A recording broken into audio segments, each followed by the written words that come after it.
This is Winnipeg Sports Talk Daily with Andrew Hustler Paterson and Michael Remis. Hey, what's going on, everyone? A happy Thursday to you all. Welcome to Winnipeg Sports Talk Daily. Huss and Reem with you for the next couple hours. Lots of Jets talk as the NHL season resumed last night, and the Jets got 2 points in overtime. Hadn't seen too many extra points in the extra frame so far this season. They did it at the expense of the Vancouver Canucks, a 3-2 win. Cole Perfetti, the overtime hero, in a lineup that certainly had a very different-looking blue line. A lot of Logan Stanley, over 25 minutes last night. Billy Heinola playing for his first time in the NHL this season. I thought had a strong game.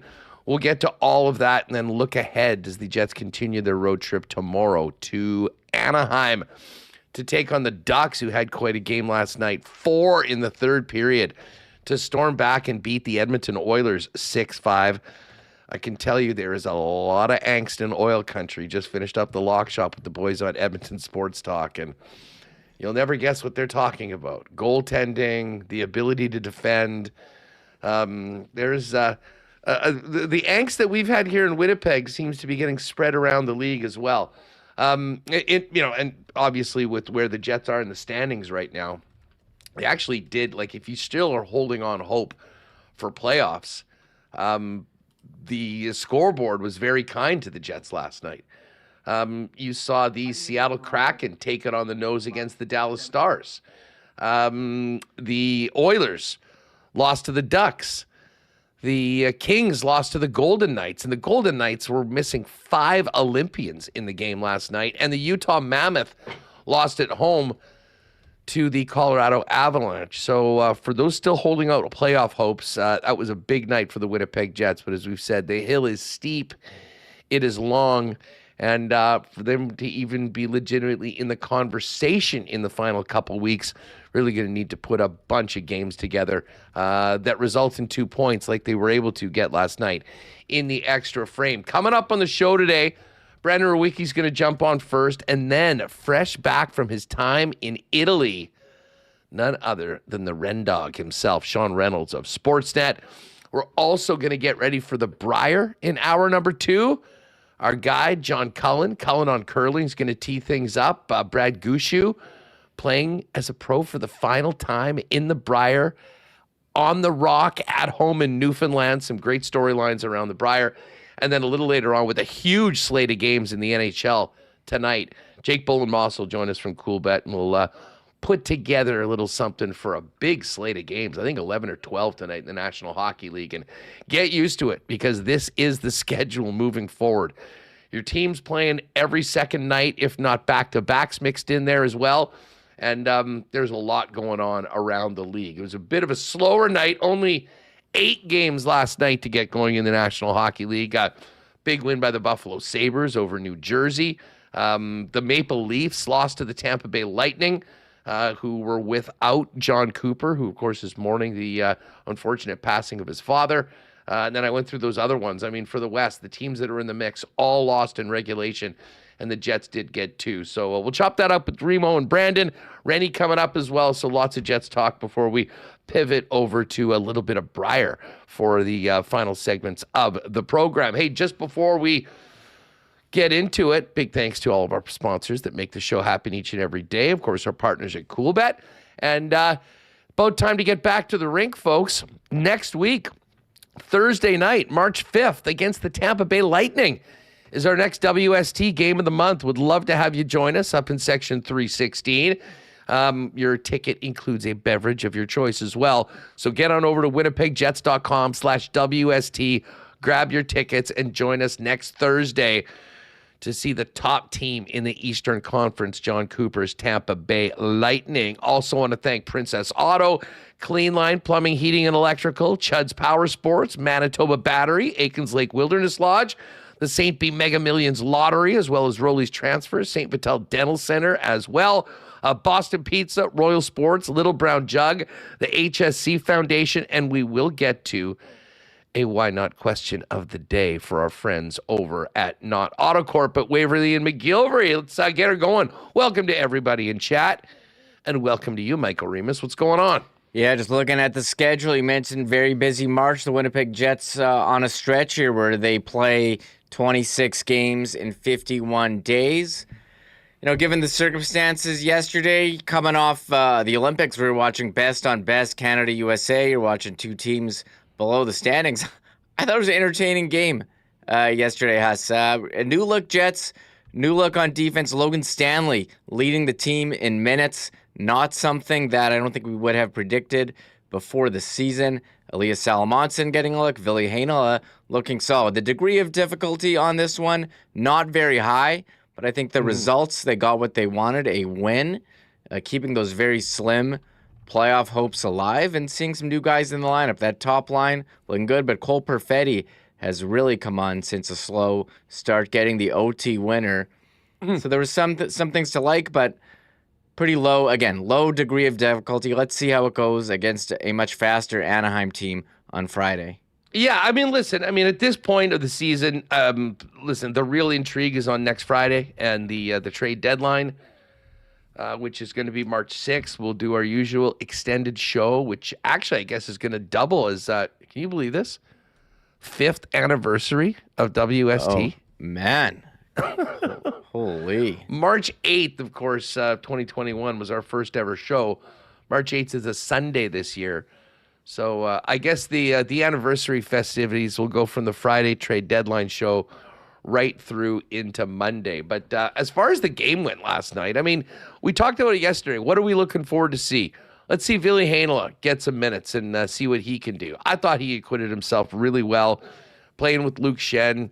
Ville showed that, he does have certainly has an NHL brain, made some nice plays, some nice moves. He's always going to be maybe at a disadvantage in some of those board battles and whatnot. But, for his first game in a long time in the NHL, I thought he acquitted himself well.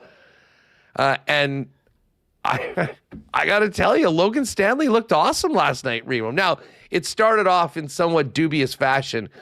His clearing attempt that was gloved down by one of the Canucks and quickly deposited in the back of the Jets' net was a bit of a dubious start.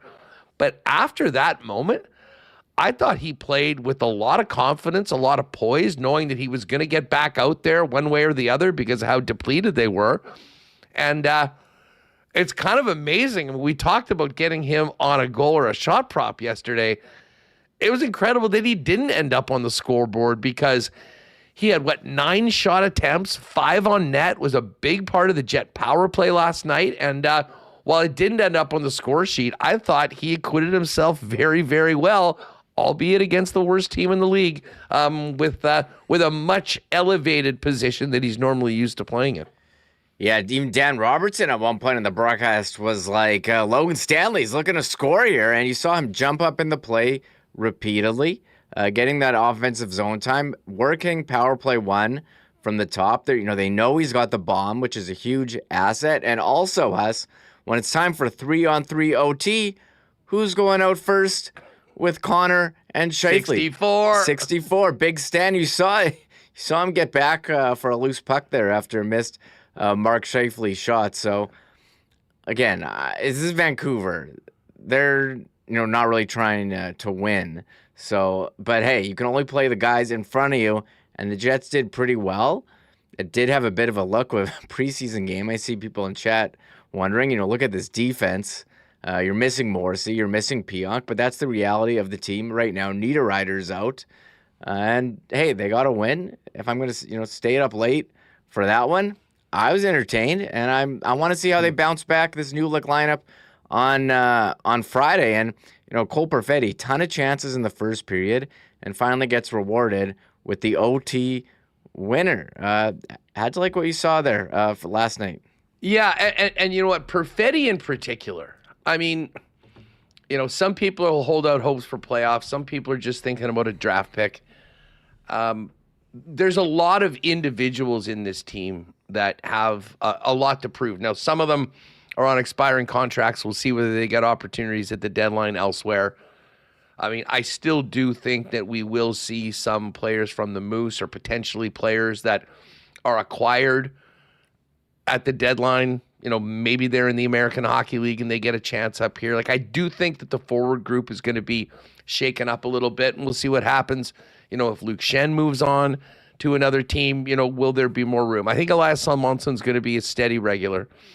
And a lot of this depends on the health and availability of the Jets' top two guys back there in Josh Morrissey and Neil Pionk. And I don't think either of them are going to be rushed back considering the situation.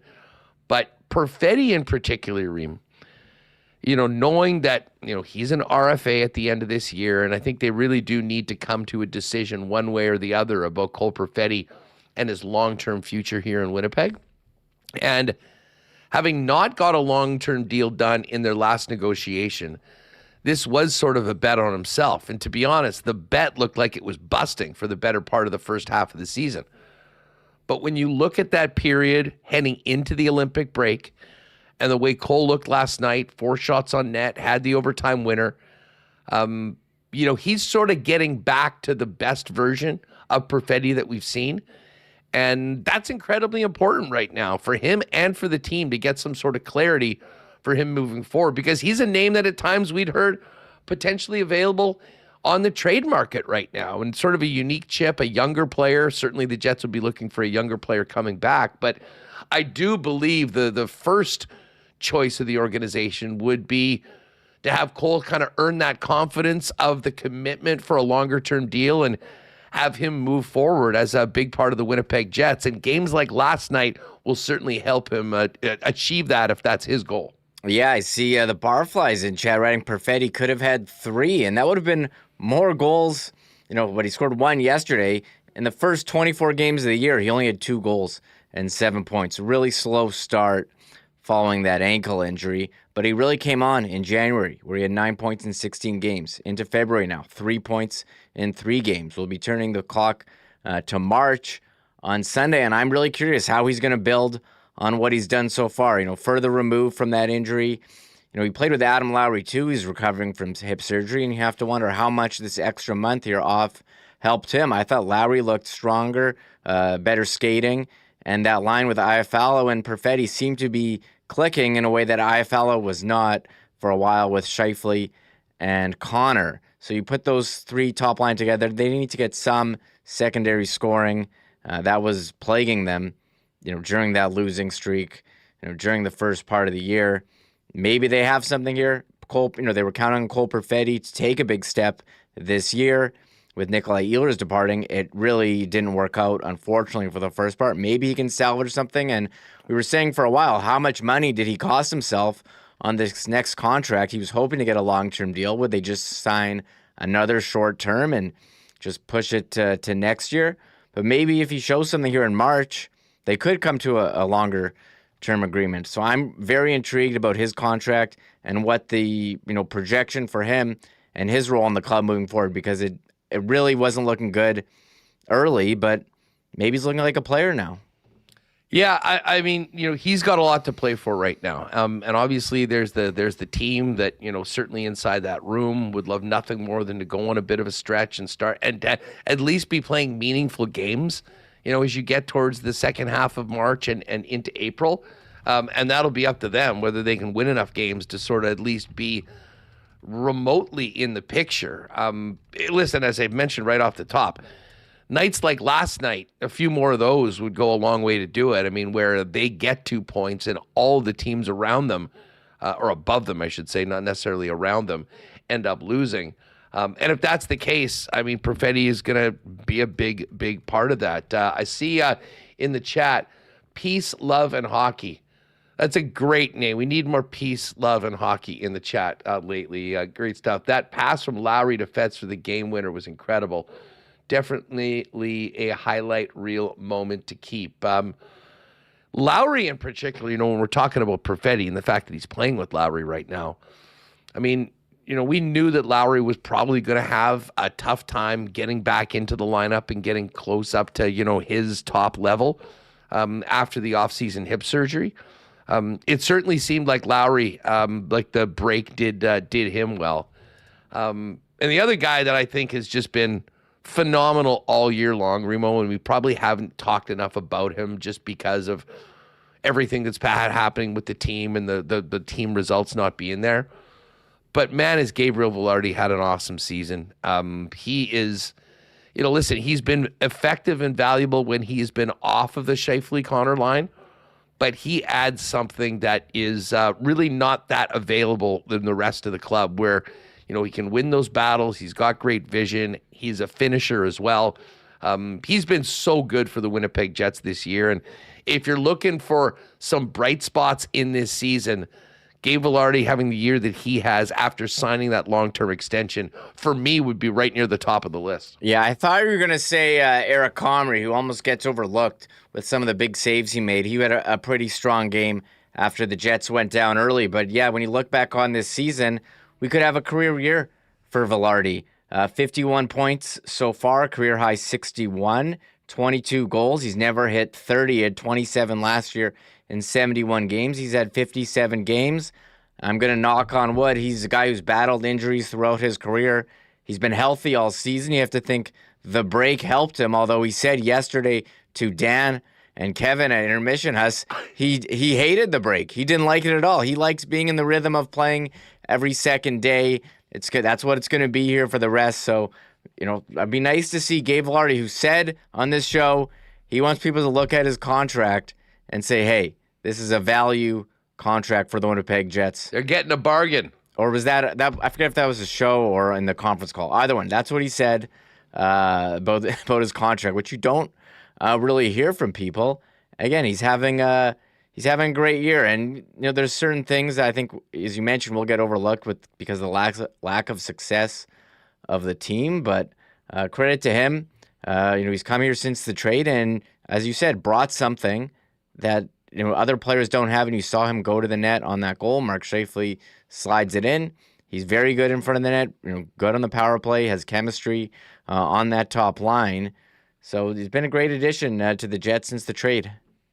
Yeah, Kyle Connor getting a goal. We were talking about that going into last night. You knew that he'd look to have a real strong game. He did. Scheifele with a couple of assists last night. What else is new? But the blue line, and we'll get into this both with Rue and with Rennie when they join us a little bit later on.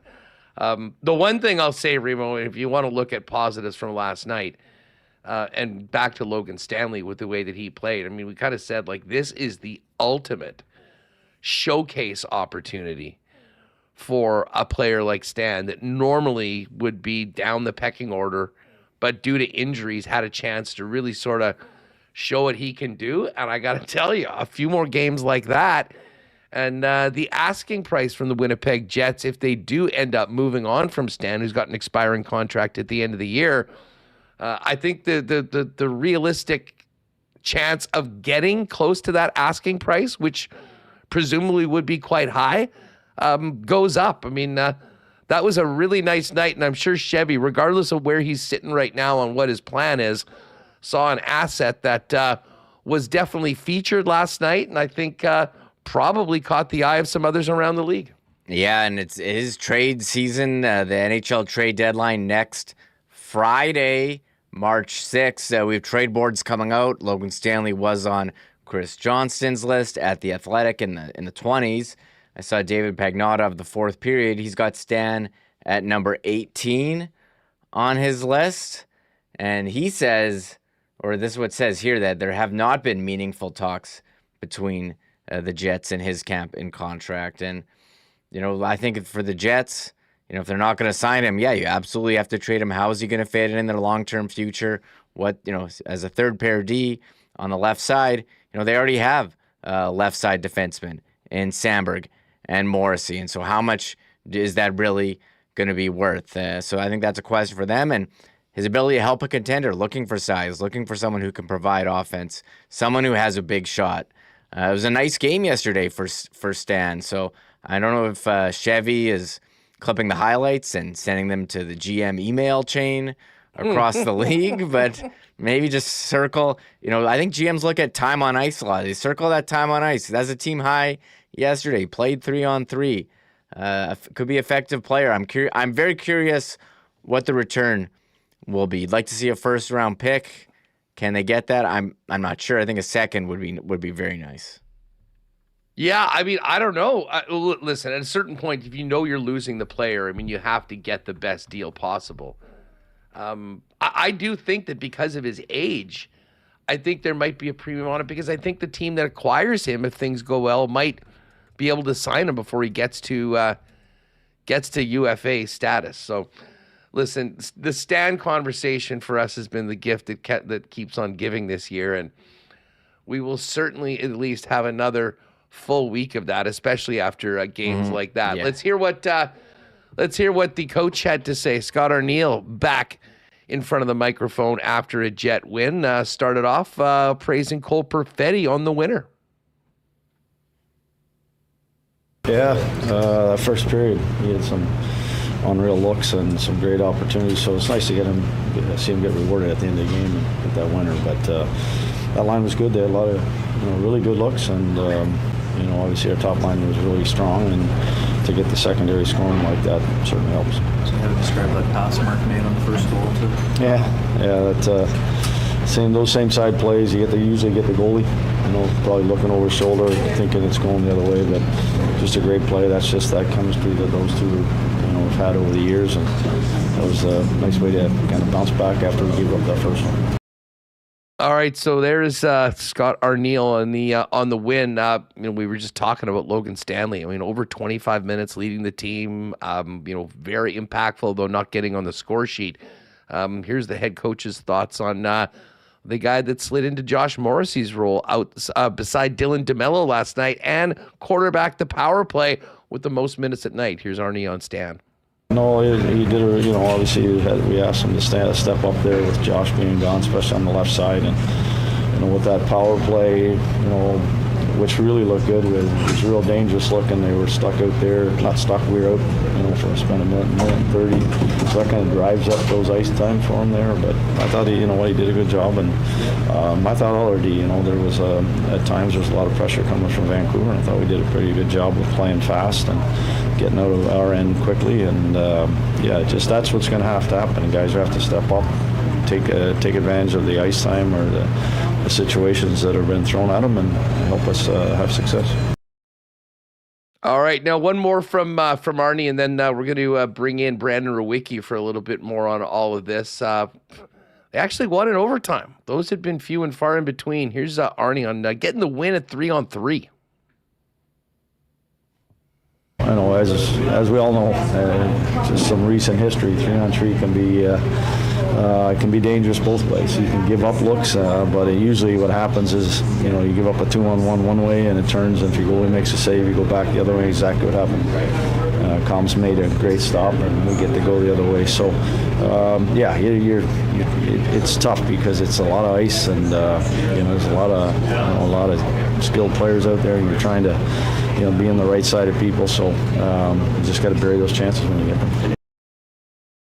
Solid game from Eric Comrie as well. We'll talk about the goaltending situation, and might Comrie be a trade piece to shore up a goaltending situation somewhere else in the league?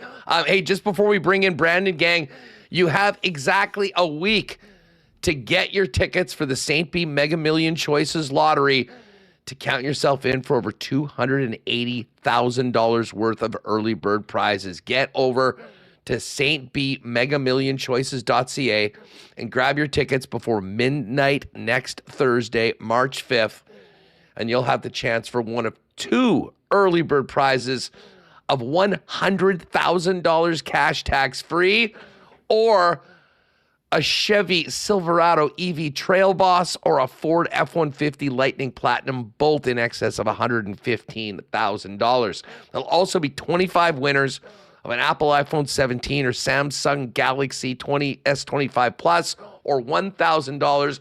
And of course, everyone buying a ticket will be supporting the very important research and operations over at the St. B Hospital. But they'll also be in for the grand prizes. 1 of 5 dream home packages worth $1.5 million. Or you can just be Manitoba's next millionaire with $1.25 million U.S. cash for, tax-free. Pick them up at London Drugs or Red River Co-op locations, or the easiest way to do it's today. Nice outside today. Get out. It got a little chilly the last couple days when it is cold. Actually, anytime. If you're looking to go out for a great time, maybe get away from hockey, your sour taste about the Olympics, Uptown Alley, a great spot to do that. No place you'll have more fun than Uptown Alley with your gang, with 5 and 10 pin bowling, laser tag, a state-of-the-art arcade, and amazing food and beverage options. If you're just going out there to have a good time, or you want to plan a group or corporate event, best place for birthday parties for kids, teens, or adults.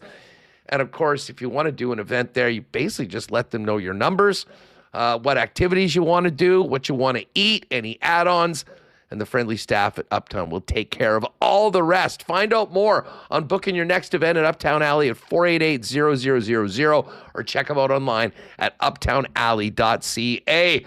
If you've got a move coming up into the spring and summer, holler at the gang over at Rowley's Transfer, a great supporter of Winnipeg Sports Talk. Of course, Rowley's is family-owned and operator for over 60 years and the most trusted name in moving in Manitoba.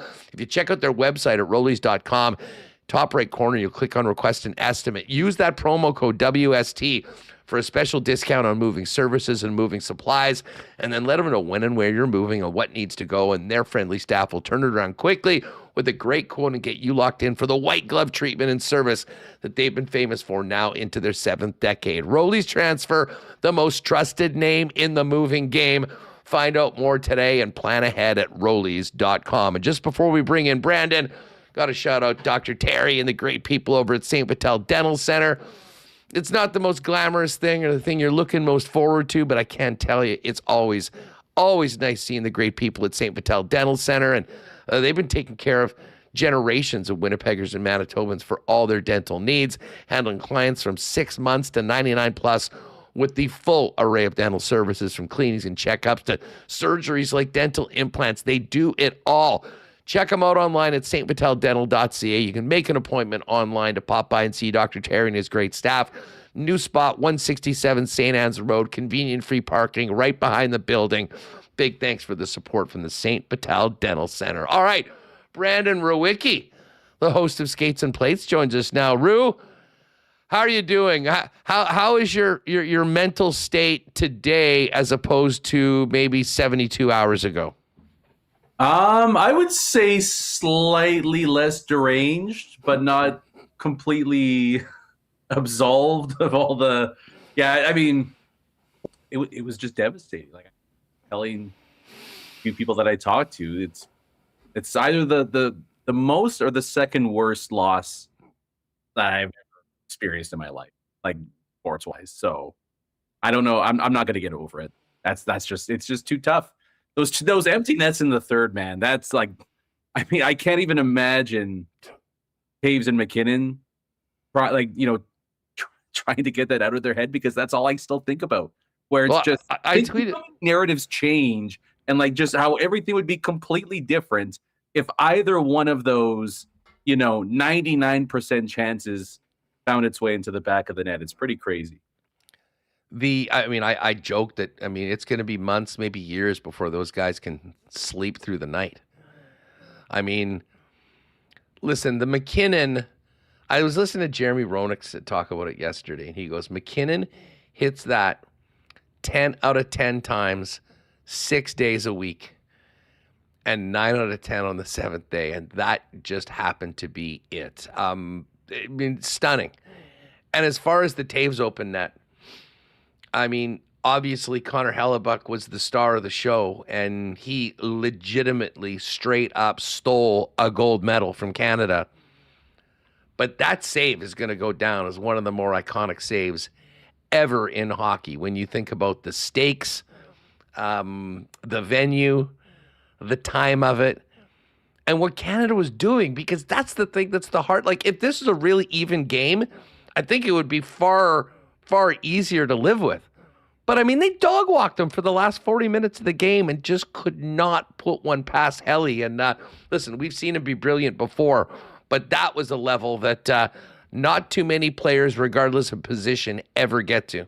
I know. I mean, it especially the camera shot, like, that's realistic. I know they had the miracle on ice, but, like, that's their Paul Henderson moment, where it's like one defining play that is going to go down in history for them. So, yeah, that's, I guess, the lone bright spot is that Helly, if it was going to happen a certain way, at least Hellebuck erased a lot of the so-called narratives around what he does in big games. We won't have to hear that question, I assume, for quite some time now. But you're right. Like, I would have rather the U.S. dominated the game. And then it's just like, well, you lost to the better team.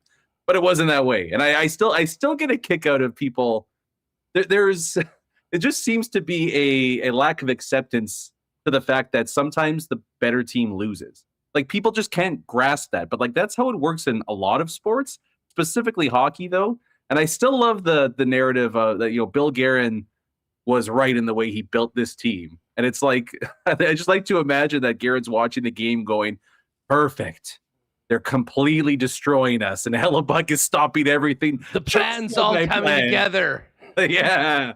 Who's the dumb one now, everybody? So, you know what? You're right. Like, that's ultimately what it came down to, is like, really, outside of being more clinical, what would you have changed in terms of how Canada played the game? Like, they themselves wouldn't have scripted it any differently outside of just burying the 1 to 2 big chances, like you said, that go in 99.9% of the time.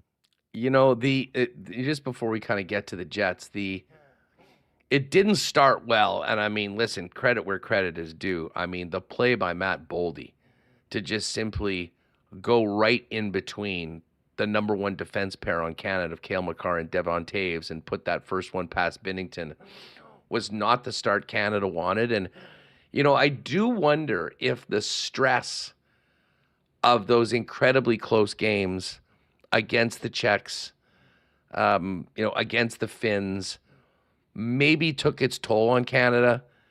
But it's really hard. I mean, I guess you can say maybe it did, but then you look at the way the game was played, and I'll be honest, Brandon, I was more confident of Canada winning that gold medal and winning that game in the third period than I was, I think, at any point of the Czech or the Finnish game. Yeah, 100%. It was like they're gonna.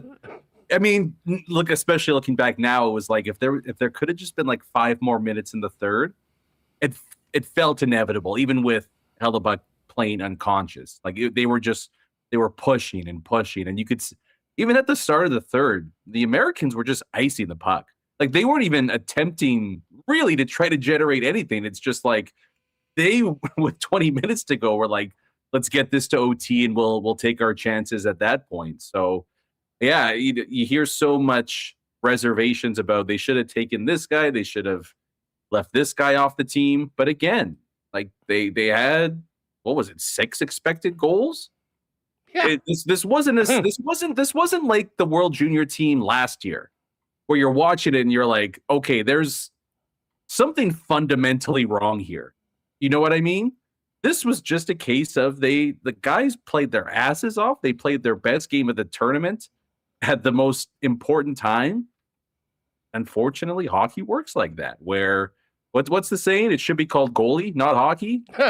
You found out in a hard way that it was called goalie in the gold medal game. And the American, it's funny too, because Binnington, I thought, played pretty good. So it wasn't even like the goalie issue didn't totally pop up. He tried to answer Hellebuck's paddle save with that glove stop in OT. So it's just, that's unfortunately life works that way, Huss, that it is a good amount of luck, and fair's got nothing to do with it. I will say the tension in overtime, I think, was really ramped up, and they were throwing the stars out there. And Like, it just seemed like McDavid and McKinnon kept on taking turns trying to do it themselves.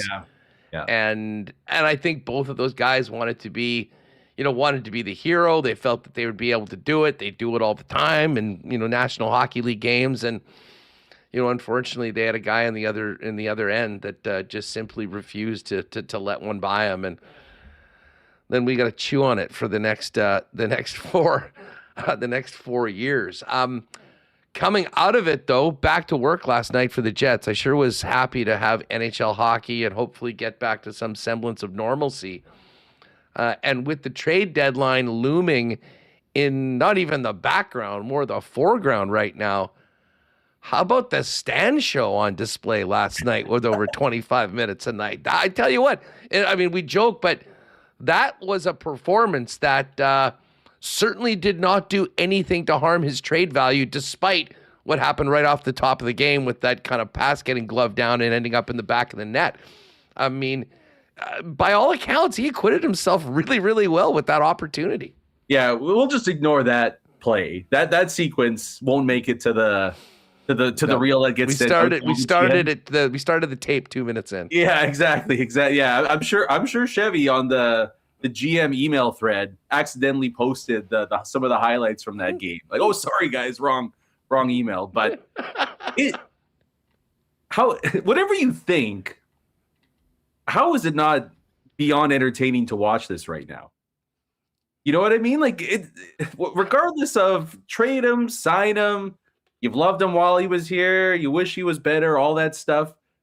He's just legitimately fun to watch. There was that one sequence, either the second or the third, he comes with speed, shot on net, wheels around the net, puck back to him again. Let's make another play with it. Like, it's just, I don't know. I'm kind of enjoying it. It's going to be a little bittersweet, assuming that they do eventually move him here. But like, he is legitimately fun to watch.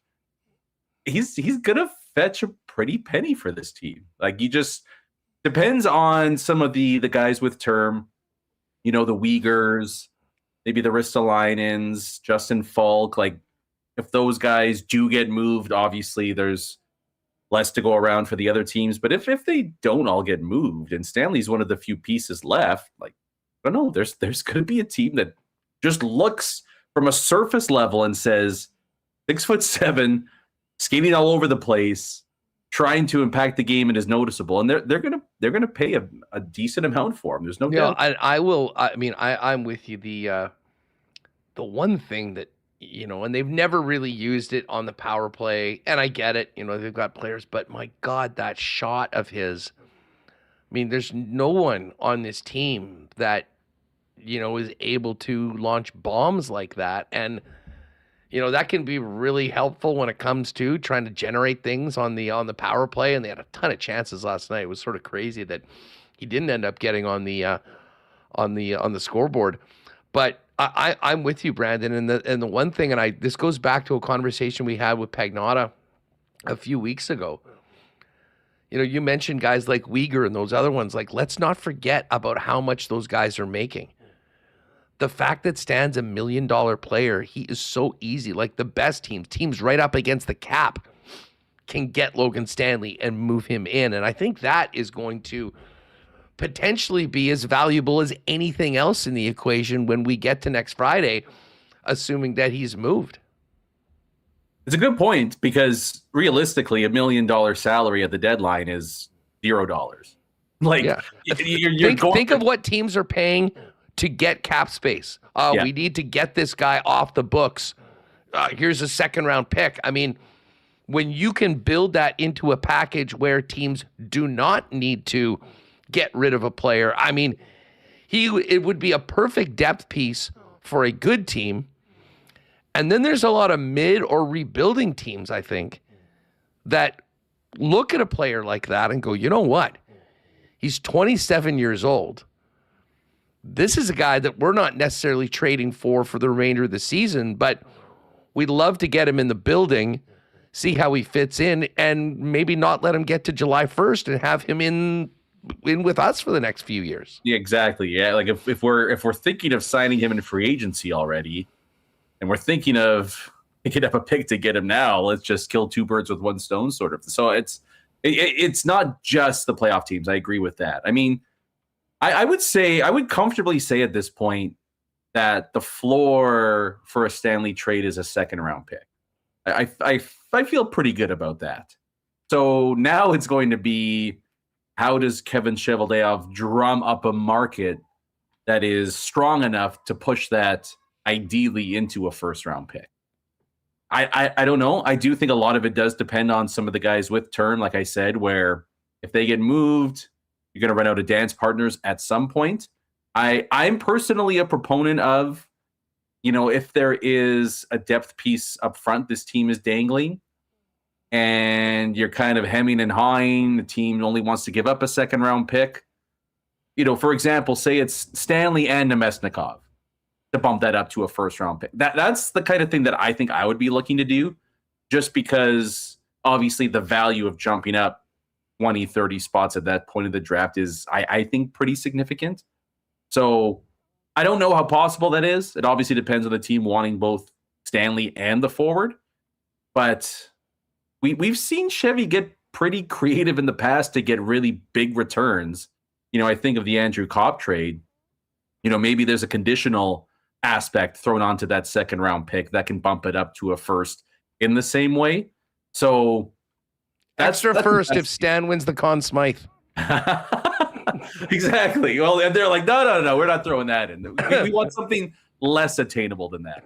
But I Chevy, for all the heat he's taken these past several months, he has shown a pretty good track record of getting good value for guys when he's put into this position. So I guess if you're asking me right now, 8 days before the deadline, conditional second round pick with a games played element added to it in the playoffs to push it to a first, I think that's a trade that realistically makes the most sense for both. I know everybody wants a first round pick, and it can happen, but I think if we're just looking at this objectively, I think that's realistically the best case scenario that Winnipeg's looking at. Yeah, I'm with you. And listen, I think that there could very well be a taker for that. And I'll say this, if it's only a second round pick, I think there's more coming back. I think it's maybe a player that, has been drafted in the last couple of years, like, put it this way, like a Lambert type guy on the Jets, a guy that maybe isn't in the NHL right now, that's under team control, that is not proven, that it's kind of like another lottery ticket, albeit a player that's had a year or two since being drafted. I mean, there's a lot that goes into the package that Stan is, and we saw some of the best of it last night, which was perfect timing, and that's been a constant when we talk about him. His timing has been amazing this year. But I really do think that we don't think enough about the ease of moving him into the lineup on a contending team. And, you could have teams that are in very different situations, both looking at Stan. And back to your original point, I will be disappointed when it happens. I mean, not necessarily. I mean, I fully agree that where this team is right now, you have to make moves looking at restocking and rebuilding and moving forward with the future. But I mean, he has been the most fun Jet to watch for a lot of nights so far this year. And who could have possibly imagined us saying that with a straight face going into game 1 of 82 this year?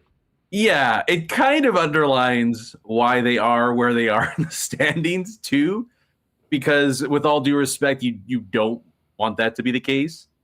But I mean, like, watching sports, how much of it is entertainment, right? If you're not entertained, you don't want to watch, whether it's sports or movies or whatever it is. And he's been a bright spot in that pretty much the entirety of the season. So yeah, like it will be less exciting to watch Jets games post deadline on the back end without him in the lineup. But I mean, that's the other part of it too that you mentioned there.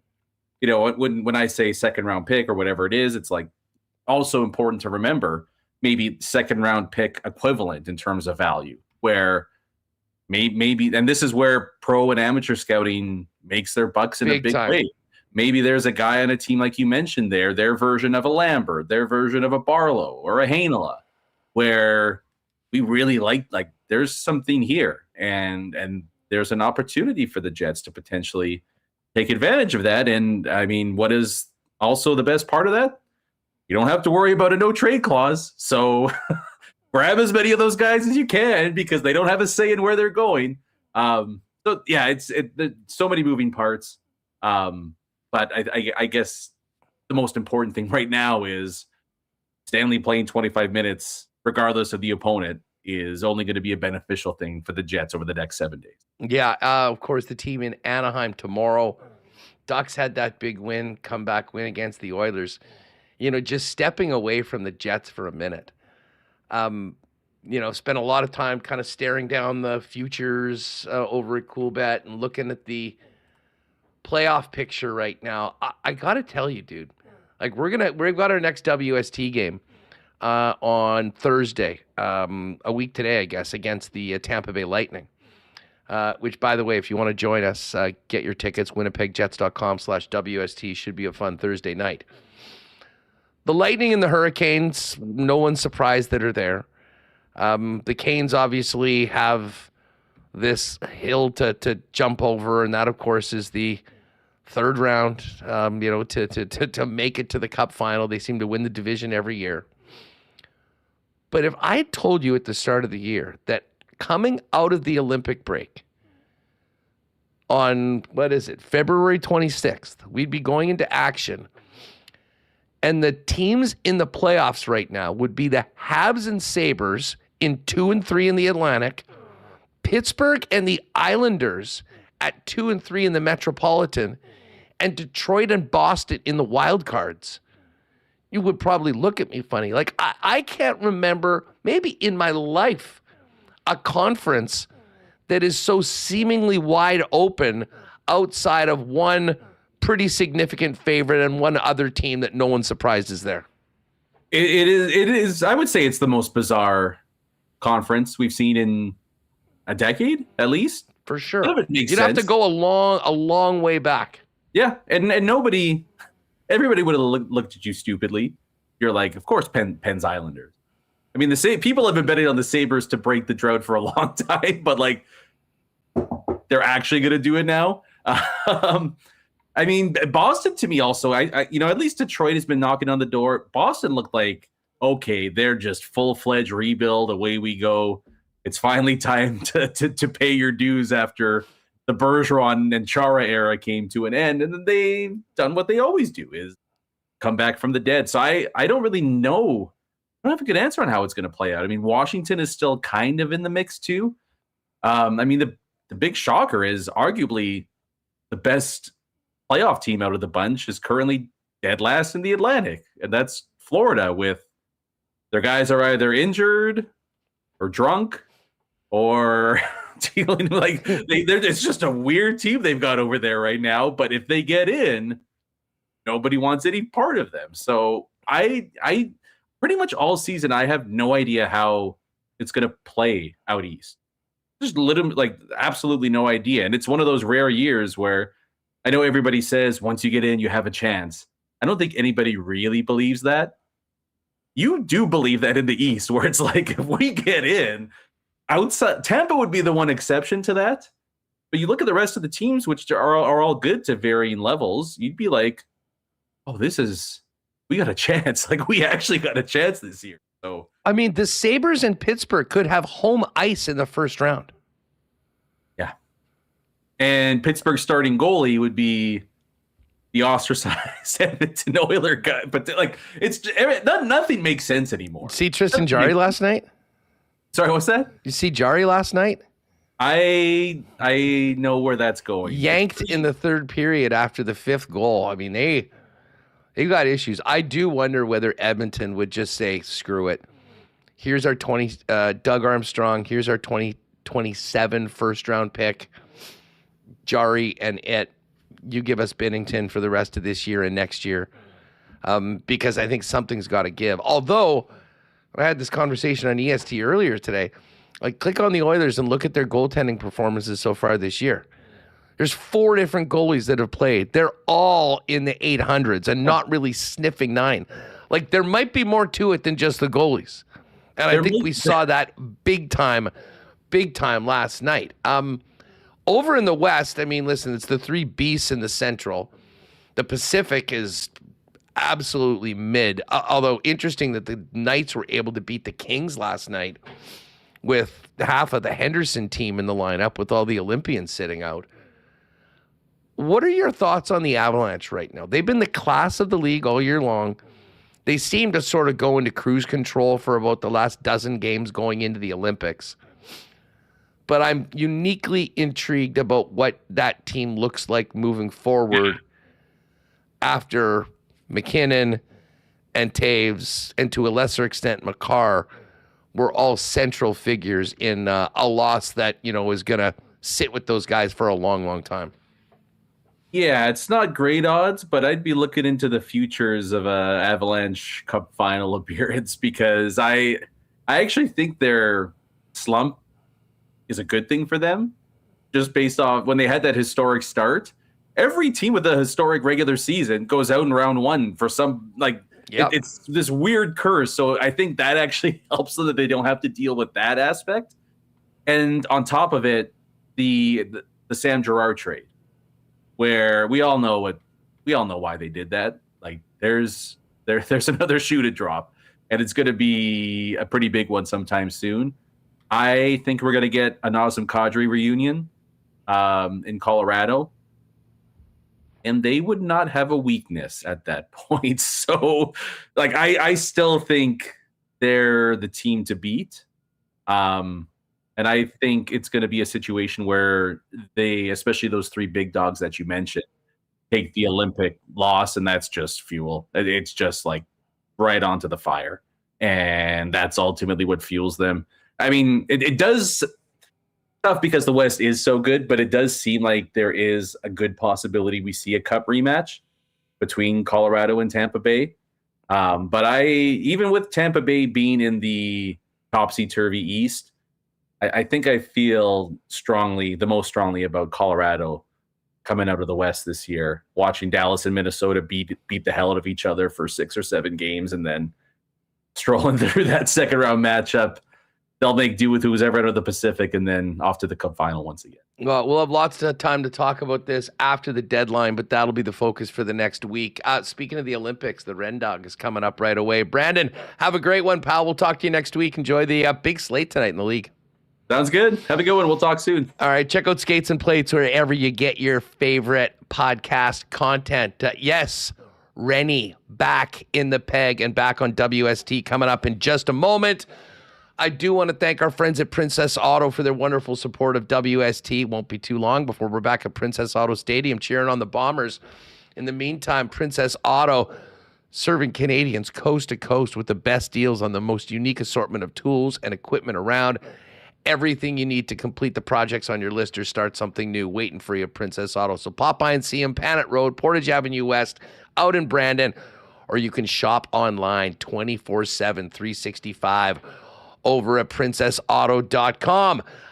The snowmobile season continues to be an amazing one. A little more snow last night, and a lot of people will be hitting the trails on the weekend.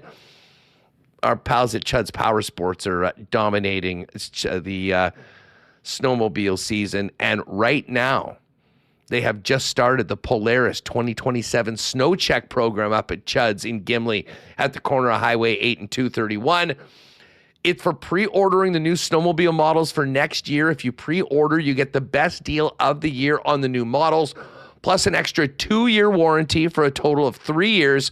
Instead of just the normal 1 year, $250 in free accessories, and the golden ticket, which will give them $1,000 off the 2028 Snow Check if they want to trade up to 27. It runs now until March 13th. The header is running on the website at chudspowersports.com. So get on over to that, and while you're at it, you can start thinking about spring with bikes and ATVs and RVs, because Chud's has it all. The Power Sports Superstore in Manitoba for over 80 years. Got to thank Donnie and the gang at Manitoba Battery. Continue to get just always getting great comments from our listeners and customers that have found Manitoba Battery through WST. Shopping local beating the pants off the big box stores and really anywhere else you're going to get batteries. And of course, the best in service. They'll put it in for you. They'll give you a free battery test if you're wondering if you need a new one. And right now, you want to get through this winter for car and truck batteries. But as we get into boats and ATVs and, of course, sleds, Manitoba Battery has it all. 2 Winnipeg locations, Logan Avenue, Dovercourt Drive out on the south side. And, of course, you can also order online. They do deliver anywhere inside the perimeter of the city of Winnipeg. You can order online today at manitobabattery.com. And just before we bring in Rennie, shout out to our friends at Aikens Lake Wilderness Lodge. They're getting ready for a big summer back after the interruptions of last year's fires in the province. Already over 75% booked. So if you're planning, whether it be a couple's getaway with your partner, a corporate retreat, get over to aikenslake.com for availability right now before the season fills up. And by the way, if you do have any university age folks, or you're listening and you're thinking about what you're going to do this summer, think about maybe a summer in paradise. They are still hiring a few spots for being part of the Aikens team this year. You can get more information for that as well over at aikenslake.com. All right, look who's back. A triumphant return to KNR last night after an amazing job for all of us Olympic fans. Sean Reynolds of Sportsnet is back. And Rennie, it is great to see you. First up, I mean, congratulations. It was so much fun. I mean, knowing you like the way we do and having these chats. I mean, I was envious, I was jealous, but I was really happy for you. I mean, that just seemed like one of the all-time experiences you can have in this business. And what a show the Italians put on and the Olympians put on for all of us watching. Well, you're always too nice to me. Describing my return last night where I slept walked through a show at 9 a.m. Milan time is more than I deserve, describing it as a triumphant return. But yeah, it was a lot of fun over there. The one thing that it was my first Olympics to ever cover. The one thing that you notice is it's just like, it's big momentous things are happening, right? Like that gold medal for the United States men's team and the women's team is going to go down as like a momentous occasion in their history for all time, right? And when you're right there in the middle of it, you feel the weight of what's happening in those moments, and you feel the celebration afterward. It's just neat to be. I mean, we get into these jobs because we love sports and we love the big moments most, and those were some big moments over there. Take us back to Sunday. I mean, I'm just interested in what it was like from your perspective. I mean, watching that game, the atmosphere in the building, the tension around a matchup with the highest stakes possible. And then, of course, the aftermath. I mean, being in the mix zone with guys that have just had their greatest victory of their life right beside players that will be devastated for months, years because of the result of that game. Yeah, it was, to be honest, like I know if I'm fanning, I'm a bit of a pessimistic fan, right? The expectation that things aren't going to turn out the way that you expect it to. It was an interesting game just because of the dynamic of the game, because Canada was so dominant in that game. I think there was a feeling of inevitability that they were going to win, right? And it was going to happen, and Devon Toews was going to put it in the empty net, and all of a sudden it was like, oh, it didn't go in the net. What the heck happened there? And you see Hellebuck makes that, all-time save right there. And then it's Nathan McKinnon has a wide open net, and everyone's on their feet already to celebrate, and then he doesn't get it there. And then, it just kept feeling like it was Canada's moment. How could it go another way? The U.S. really hadn't mustered much. And so when that goal goes in, it's almost disbelief, right? Because the crowd in that game, it's more Team Canada than it is Team USA. They're the louder fans. You can see the US have been getting kind of pummeled for the majority of the game, which kind of brought the level of their fans down. So when it happens, it's disbelief. And the celebration is almost torqued up even more for the Americans because, they said it afterwards. I had multiple players on that team say that they were not, like, the Canadians were the better team in that game. So it's almost like when you win something you're not supposed to win, it's that much sweeter, right? When you're the underdog, when you pull off something that you shouldn't have pulled off, it makes it that much sweeter. And because of that, the heartache for the Canada team is that much deeper because they are sitting there watching the U.S. pull off something that by all rights in that game they should not have pulled off. And it's just the disbelief for the Canadians, the elation for the Americans. It was just like extreme emotions. And like you said, you get the Canadians walking through that mix zone where they have to go through, and you're just feeling this rock bottom feeling. And then it's just the polar opposite end of the scale. It's like, it's unlike covering almost anything, right? Because, hey, I've talked with Connor McDavid 2 straight years now following losing in a Stanley Cup final, but they go into the dressing room. They're with each other. They have time to process. This is guys stepping straight away off the ice and having had no time to process this. And it's something else. It really was, for me, a unique event to cover. And you can see why so many people get invested in the Olympics, because the emotions just get torqued as high as they can possibly. Well, for sure. And I mean, that goes, across the gamut of all the sports that were entertaining us. I mean, this hockey, best on best, from not having it since the Sochi Olympics. I mean, there was so much into this. I mean, overall, the tournament was, this sport doesn't get any better than that. I mean, I'll argue that's the highest level that we've ever seen it played. And then you add in everything else around it. I mean, there really is nothing like it. How did you enjoy, give us the feel on the ground of the tournament as it built? Because, obviously the early rounds were not particularly competitive. I mean, the one group that had the Slovaks, the Finns, and the Swedes upset right out of the gate with Slovakia winning, and that was closer. But it was very clear that Canada and the U.S. were basically battling for the 1 and 2 seeds. And then we get into and I'm not sure Canadians were ready for the white knuckle ride that the playoffs were, because, to be honest, I think I said this to Brandon earlier, Sean, I think my most as a Canadian fan, the most confident I was that they were going to do it at any point in the playoffs was in the second and third period of the gold medal game. Yeah. It wasn't Finland and it wasn't the Czechs. Yeah. It's the reason why. So you talked about it being the most competitive. I think back to 2014, and that, to me, I remember saying at the time, was people should soak it in, because that was probably going to be the peak of Canadian dominance at a time where there shouldn't have been Canadian dominance. If you think back on that tournament, Canada steamrolled everybody on their way to a gold medal. And it shouldn't have been like that, because the Swedes were a really good team at that time. The Finns were a really good team. The Americans were a really good team.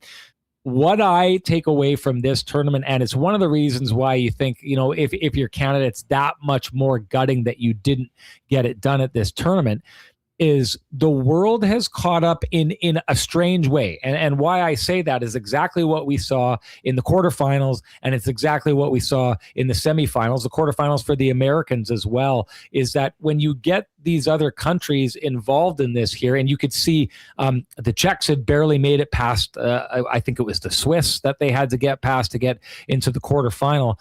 But what you're noticing here is whether or not you've got a team made up of like the Canadians and Americans, where half the guys on their roster are the very best players on their own teams. And then you run into a team that doesn't have a full roster of NHLers. And sometimes it's a guy who, played for the Edmonton Oil Kings and then never stuck in the NHL. And 10 years later, he pops up here and you're playing like a god in those moments.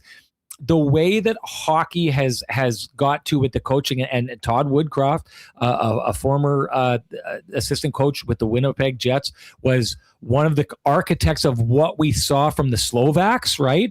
The good coaching can get you into a position where these teams, they don't have the same roster, they don't have the same elevation of skill, but they can find a way to in one game to potentially win games. And that's why you saw Canada was put to the test against the Czechs. They were the better team in that game, but boy, oh boy, they barely pulled it off. They dominated the Finns for a good chunk of that game, but they barely pulled it off. They dominated the Americans and they didn't pull it off, right? Like, you can see that in those tournaments, in that one game elimination, a lot of the countries have figured out a way to come with a bend but don't break game plan where like they're not, it's almost like they're not trying to beat the Canadians. They're trying to get that one play, that one goal, and then sit on a lead for the entirety of the games. The Czechs did it against the Canadians. The Finns did it against the Canadians. The Americans did it against the Canadians. One of those teams pulled it off, but every single one of those teams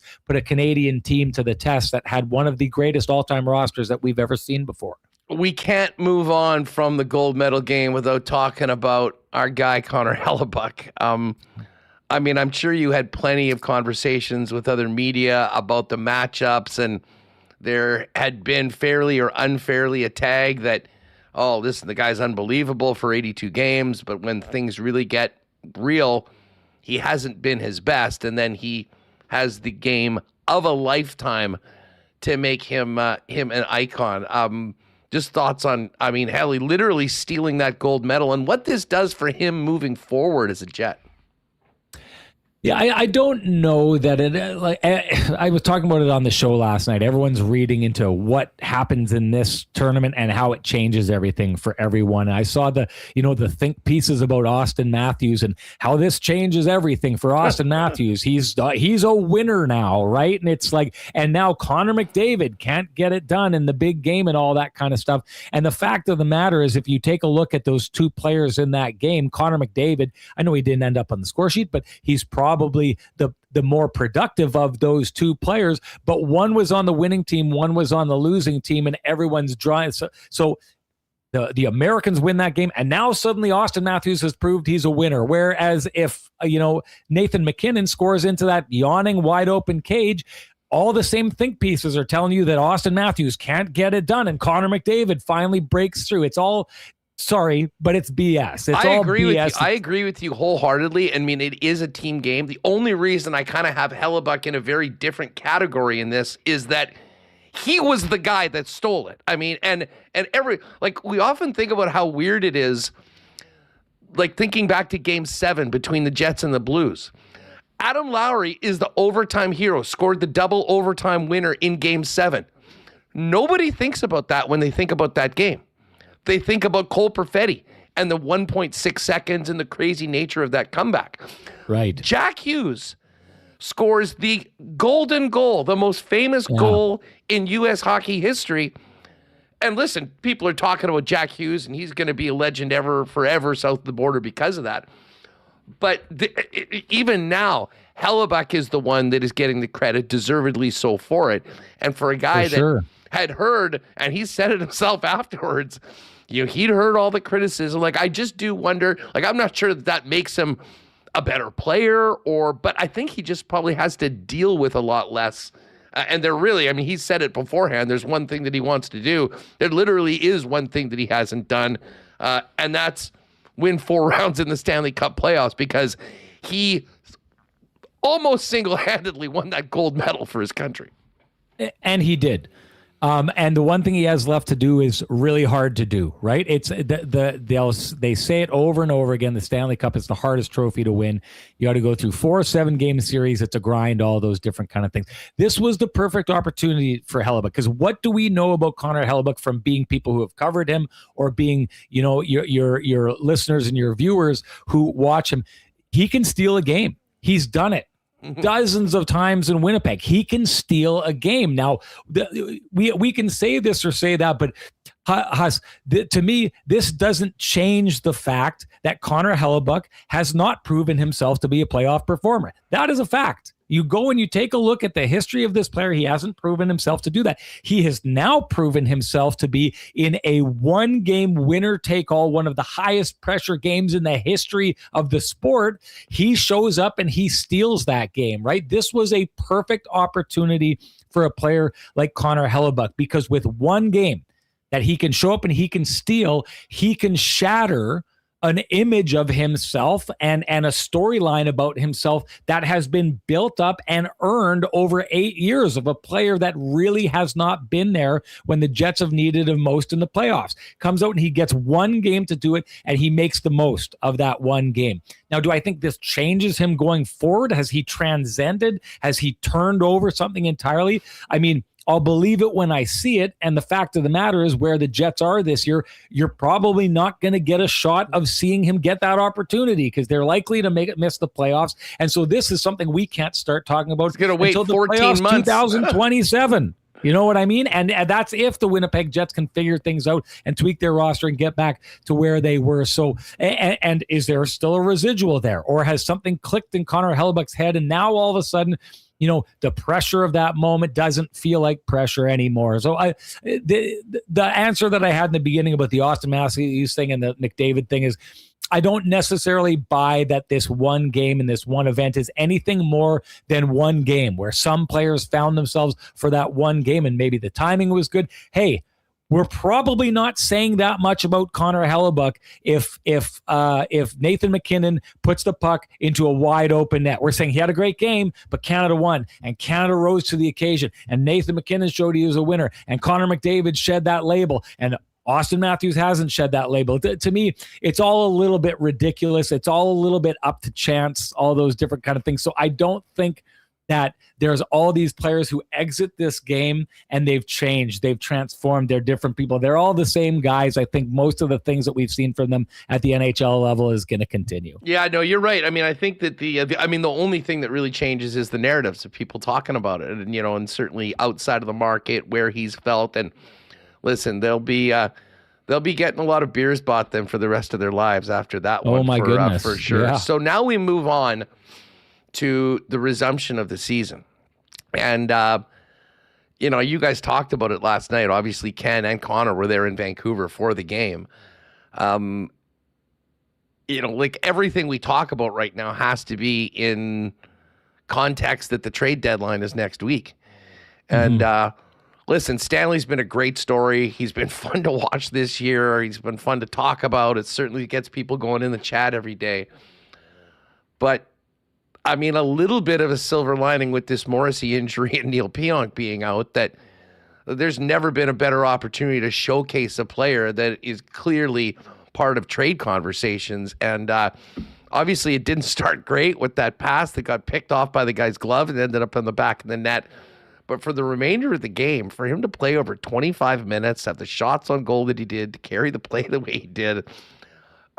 Kevin Cheveldayoff had a great night last night, regardless of the final score of the hockey game, because of where that asset is. And I would imagine that over the course of these next 4 games up until the deadline, we're going to see a very similar setup with a lot of Stan on the ice, trying to maybe crank up that value for other GMs. Where are you at on him? Well, it works out perfect whether or not the Jets are thinking about trading him or whether or not the Jets are thinking about signing him, right? Because he comes out and he has a conversation about the openness to re-sign in Winnipeg. And so at this moment, they get to say, hey, when these guys are out of the lineup, you're the guy. They took and they put him first and foremost. Hey, one time, he was passed on the depth chart by Dylan Sandberg, but last night they made it, they made a play and made it look like you are our number one guy. When our number one guy is out and, our number 2 offensive guy, and that's saying something, but you are our number one guy. So if you're going into contract negotiations, you get to say, hey, this is how we used you and utilized you in that situation.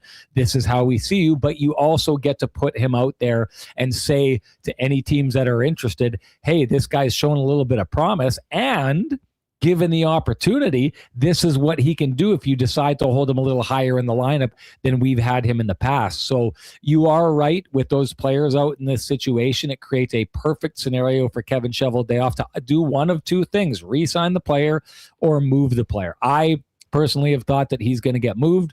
And this is just another great scenario. Now, I thought it was funny because Tyler Myers gets held out of that game on the expectation that he may get traded. And, I'm thinking, one is definitely a different spot in their career, but they're both similar type defensemen, a little bit of an offensive upside, big, tall, rangy, guys who can handle themselves. But yeah, I think you take a look around the league, there would have been a lot of scouts watching that game and a lot of scouts outside of that first play, which you haven't played hockey for almost a month. You make a mistake out of the gate. I get it, but to follow it up with 25 minutes after that and to play the way that they had, I think there was a lot of scouts watching that game, and a lot of scouts took and gave a little bit of a head shake when they saw a head nod, I should say, when they saw how Logan was performing in that game. I don't really think his name is going to be part of any sort of trade conversations, at least right now. But both for the team and for the player, nice to see Cole Perfetti have the game that he had coming out of the break, because it was a really frustrating season for him, certainly through the first 45 games. Seemed to be getting into a bit of a groove going into the break and coming out. And listen, this is, we talk about where the team is at, the playoffs and all that. This is a player maybe more than any, because of where he's at with his contract, the RFA status going up to this year, that has a lot, I think, to prove and a lot to make up for in the first half of the season, Sean, before we get to the finish line of 82. Yeah, and he's in a tricky spot, I think, because he's already kind of one of the things that he would have liked to have used this season for going into, trying to earn his next contract. The last contract he got was structured in a way where it was like, well, show us what you can do, right? Let's take some time here. Let's take a deep breath. We're going to give you a bridge contract here, and we want you to go out. We want you to prove to us what you're capable of doing going forward. And last year, the years before that, what you got from Cole Perfetti was every once in a while he'd pop up, and you'd be like, okay, we see it, and then it would go dormant for a while. Then he'd pop up, and it would go dormant. And then what we saw from him last year was the beginning of the season was pretty much dormant. And then all of a sudden it seemed like he figured it out. He got it. And fairly, early enough in the season to make it look like, okay, he's graduated. He's taken that next step. He's there. This is who he is now. And then this season, he's backslid, and he's back to the, every once in a while he pops up and then he disappears for quite a long time. So even if he does go on a little bit of a run here to the end of the season, Huss, I think it's very difficult for any team who would be negotiating with him, and the Jets primarily in that regard, is to look at him and say, we know beyond a shadow of a doubt now that Cole Perfetti is this level of player, and that's where he's at, because what he did not prove when it's all said and done at the end of this bridge contract is that he's found that next level and he stays at that next level and he does not backslide from that next level. So it's important for him to kind of say, maybe I had a little bit, the team clearly all struggled and I was part of that, and losing a winger like Nick Ehlers, it took some time to get over that and whatever. Clearly he needs to have a good end of the season to help his own case, but I think it's already a little too late to achieve what I think both he and his agent were trying to achieve, through this bridge contract. Sean Reynolds of Sportsnet with us. KNR back on the air after Winnipeg Jet games. If you missed yesterday's late night edition, it's there for you after you check out Winnipeg Sports Talk. Rennie, as far as the deadline goes, we've talked about Stanley, probably the most valuable piece that would likely be available. On the roster right now, once we get to the deadline, the buzzer on Friday afternoon, when you look at this team, both the players that they'd be willing to trade, who has value, who would be wanted by, how busy do you think Cheveldayoff will be, and how many faces that are playing tomorrow night against the Ducks do you think may be on other teams? I think by the time it's all said and done, you'll see 3 players gone off the roster. But that said, Kevin Cheveldayoff handles these things different than other GMs. For the most part, GMs are very quick to fall into I'm a buyer, I'm a seller kind of thing, right? Kevin Cheveldayoff believes in his core, but he also made some moves this past summer that have detracted from this team's ability in helping out that core. And he's going to go into next year with a belief in that core and needs to address it. So it's a fascinating situation. Whatever we come out with after it's all said and done and the dust is settled, if he's not able to move guys that he maybe was trying to move behind the scenes, he's going to tell us, well, I believe in this group and I believe they're going to make a miracle run and they're going to go, towards the end of this here. Whereas other GMs would like be a little more upfront and tell you the market just wasn't there or, whatever. But the other thing that I would not be surprised to see the Winnipeg Jets do is because he believes in this core, because a good chunk of this core, the Adam Lowrys, the Mark Scheifele's, the Connor Hellebucks, the very center of this core are all 33 years old here. There's not a ton of time. So if you're going to act on a core that you believe in, you kind of have to act now. So I would not be surprised to see if there was a big fish dangled by another team that was selling that the Winnipeg Jets could latch on to and try and carry forward. A name that's popped up in the past that kind of, piques my interest based on what I think the Jets would want is a guy like Trocheck. I could see them going out and making a move and doubling down and saying, listen, we're getting this guy now because it's hard for us to make deals in the summertime. We're not a UFA team. So when these guys become available and we think that we can add a second line center that is going to help this team and this core going forward, we have to do it when the chance comes. So I think the Winnipeg Jets are a fascinating team to watch because I think traditionally where they are, what they have going on, there's players that could be moved and I think should be moved. But I also think that the Jets potentially could be buyers if they thought that they were solving a situation that is going to give their core a better chance starting next year and the couple of years after that. Yeah, the Trocheck one is interesting. I mean, he is a player that would absolutely help Winnipeg in a myriad of ways. The unfortunate thing, as there always seems to be, he's got a 12-team no trade list, and I'd be willing to bet money that the Jets are probably on that. Now, agreed. I mean, it hasn't been a great year in New York. I mean, maybe he is looking for a change of scenery, but I think that if the guy like that's getting traded, he's probably looking for a team that's likely in the playoffs at least, because he does have 3 years left of term on a contract that's paying him $5.6 million. I think any team would be more than happy to take on that. Rennie, listen, we wanted to make sure we got to the Jets, and obviously you guys, and we'll be talking about this quite a bit when it comes to the deadline for the next week. But just back from it, I just want to go back to the Olympics for a minute. We've talked about the hockey, but for you, your experience, what were the highlights like outside of work? Did you take in any of the other events, not necessarily working? Did you get out around Milan very much? I mean, what would people be interested to know about your experience outside of the long days covering all the hockey for Sportsnet? So I think what I've found fascinating and what I think people would find interesting, or maybe they wouldn't find it interesting at all, but I just was blown away by the volume of work. Like there's days there where you start at 9 a.m. and you're done at 3 a.m. And that was basically every day. So what did I do anything? There was one day that because the hockey game started late, we had nothing in the morning. So myself, my camera person, my producer hopped on a train to Lake Como where George Clooney famously has a place. The thing that's fascinating about Europe is how close everything is. So we hop on a train in downtown Milan. 38 minutes later, you're in Lake Como. We spent the day there, came back, went to work that night, got into bed at around 2 a.m. or something like that. And then I think there was 2 other days that we were able to get into downtown Milan and kind of go around the Duomo and the streets and stuff like that. But honestly, it was just a wall of work from the beginning to the end. So outside of the food, I can't say that I What really was the best thing you ate there? Oh my God. So we found this place, this little family bistro, and it was a husband who cooked in the back, the wife who did the front of the house, and their daughter who kind of helped out. And by the end of it, we were so close with those people that they cried when we left because we'd gone there like 9 times. And I can't pick one thing, but everything that they did there. And I've talked about the pizza.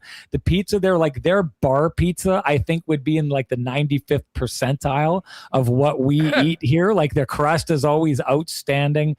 Even when it's like their generic pizza, but it's kind of hard to explain that their pasta is just a little bit different than ours. It doesn't seem so like cream heavy. Everything that they do is just like on point.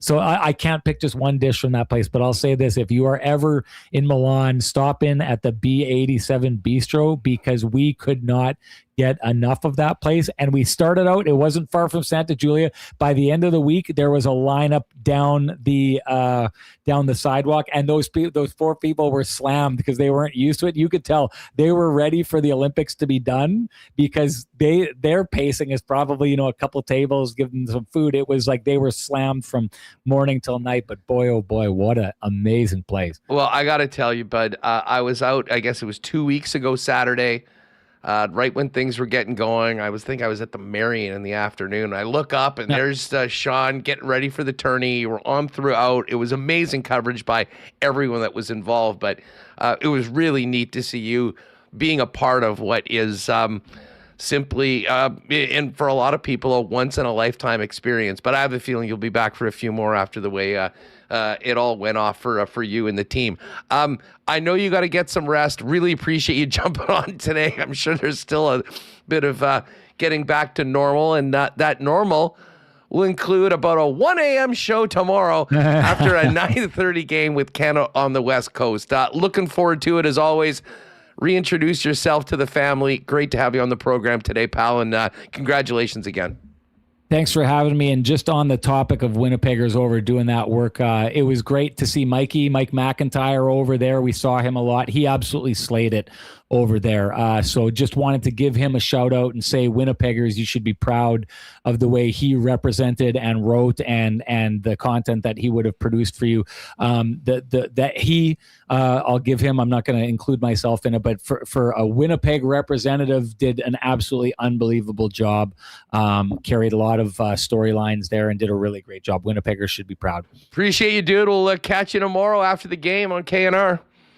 See you later. There's our guy, Sean Reynolds, back in the peg after an epic run in Milan covering the Olympic Games. Speaking of the Olympic Games, we're going to wrap the performances of our curlers, but more importantly, get ready for the Brier, which gets going tomorrow on the Rock out in Newfoundland with our guy, John Cullen. Can't wait to have John back on the program.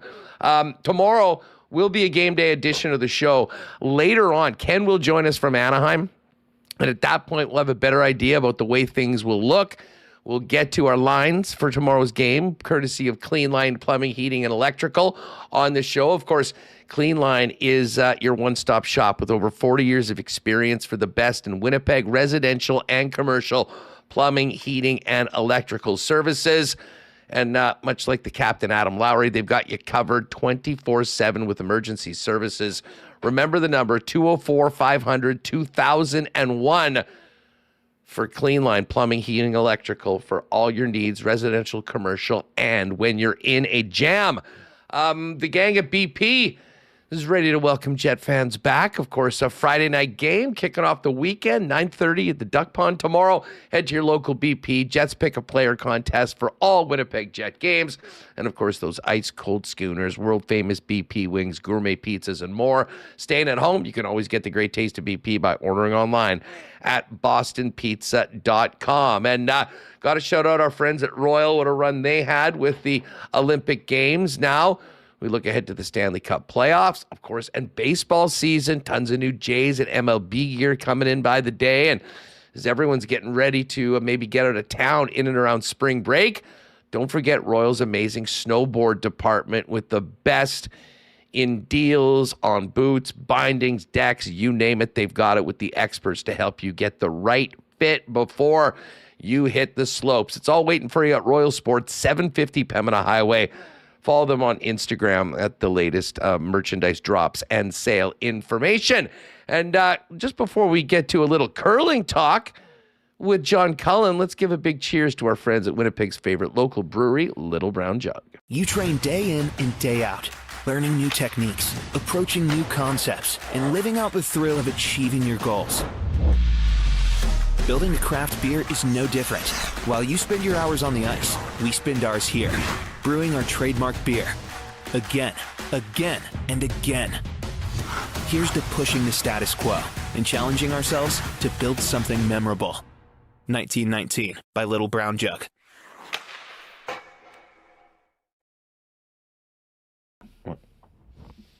All right, just doing a little restart on our pal John Cullen because he couldn't hear me originally when he came in.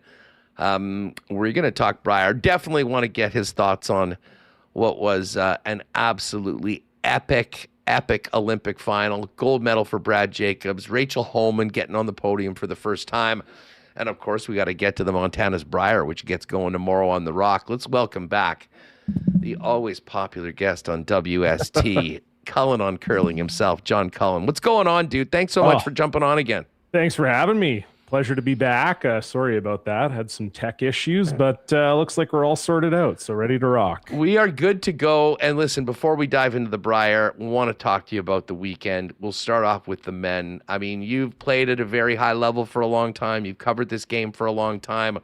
I can't say that I played anywhere close to a level that you have, but I watched it for a long time. And I got to tell you, dude, a big part of it was the venue and the stakes. But I mean, am I wrong in saying that's one of the greatest displays of the sport we've seen from Mowat and Brad Jacobs and the two teams battling for a gold medal on Saturday?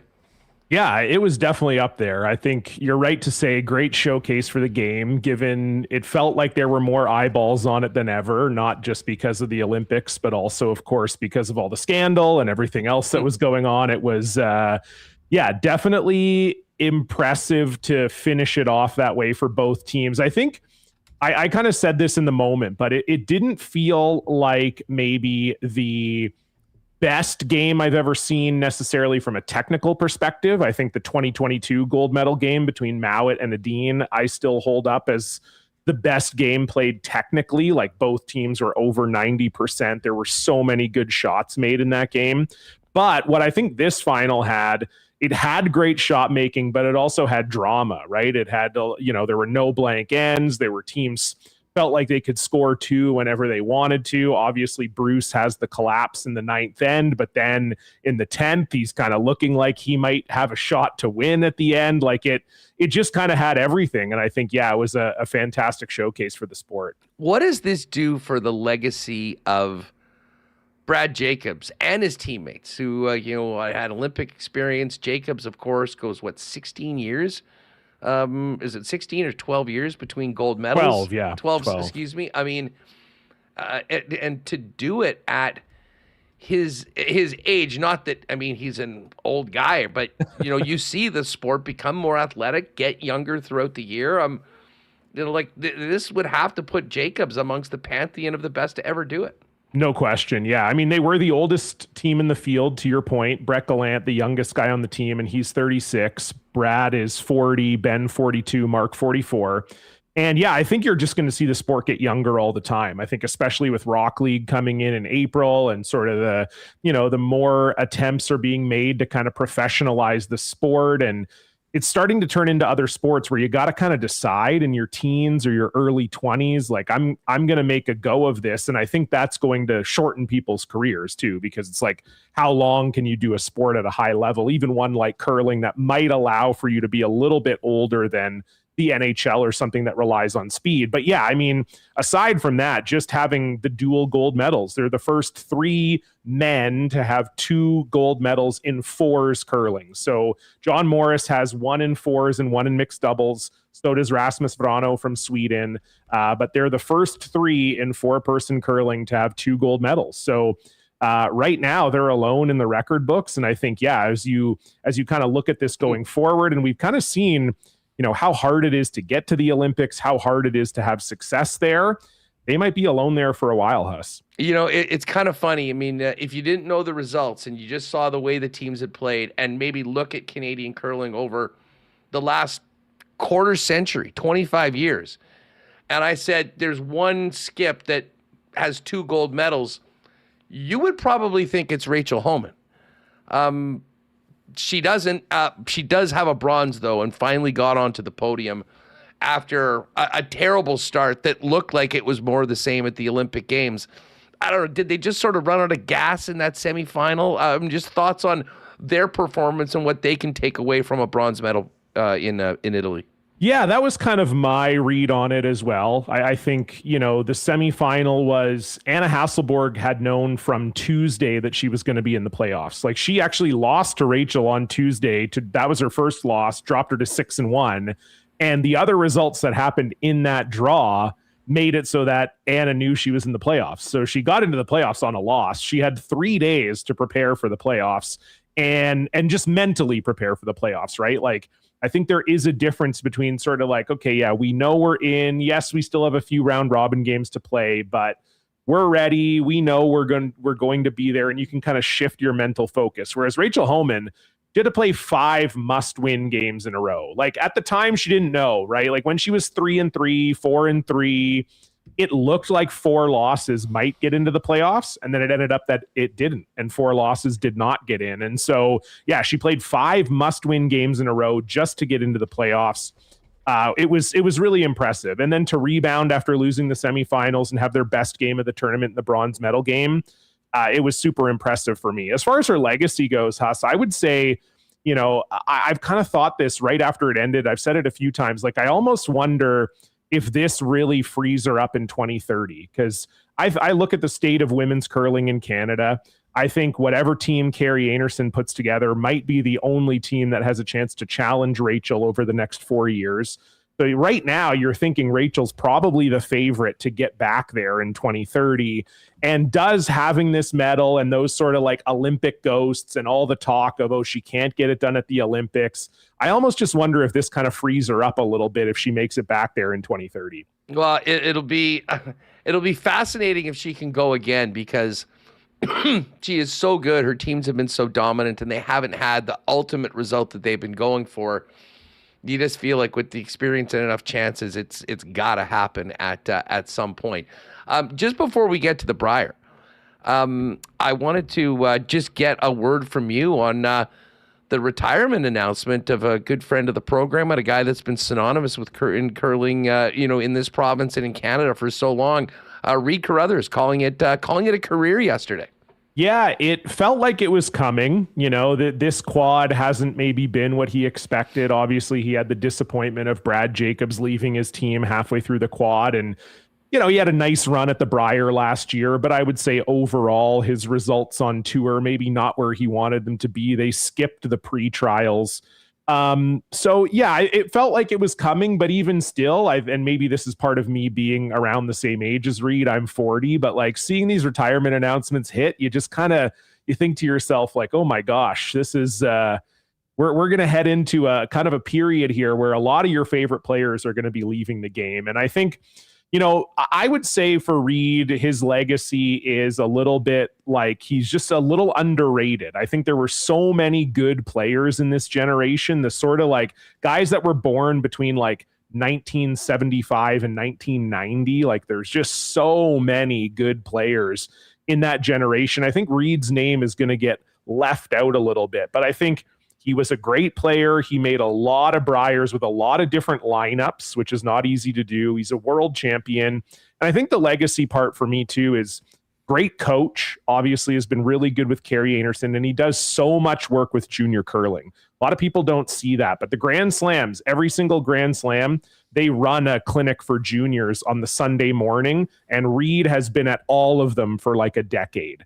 And so I think that's going to be the real legacy that he leaves, I think, is going to be in that sort of coaching and influence on the junior ranks. And yeah, great guy. Sad to see him go, but he'll be around the game for sure. Yeah, no doubt about it. And a real popular guy around here that's been such a mainstay on the scene. But as you mentioned, I mean, a big part of the Carrie Anderson team, coaching Carrie, and I would hope that continues and he'll still be on the scene. The scene this year or this weekend is on the rock. The Brier, what a perfect place to be hosting the Brier as another Canadian legend sets to end his career. I still am actually kind of shocked that Brad Gushue, who's been so good for so long at his age, is doing it. But I mean, we're getting older, and even Brad, who still has a bit of a baby face, is calling out. Just set the stage for us for this Brier, where Brad Gushue, despite not being a favorite as he'd been for a number of years,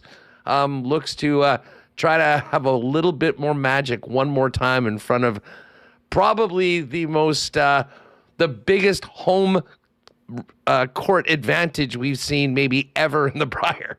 Yeah, no kidding. I think, first of all, I'll touch on the retirement thing a little bit because I agree with you that I think there are fans who are saying, oh, this is maybe too soon. And, he could play another 4 years and guys play till they're 50. I think for Brad, it's two things. He's battled injuries. So he's had some injury issues over the years, hip, he's had some groin problems, and he's very concerned with legacy. He's a guy where legacy matters a lot. And he doesn't want to be a guy that retires getting his ass beat all the time. He's just not that kind of guy. So I think it's the right time for him.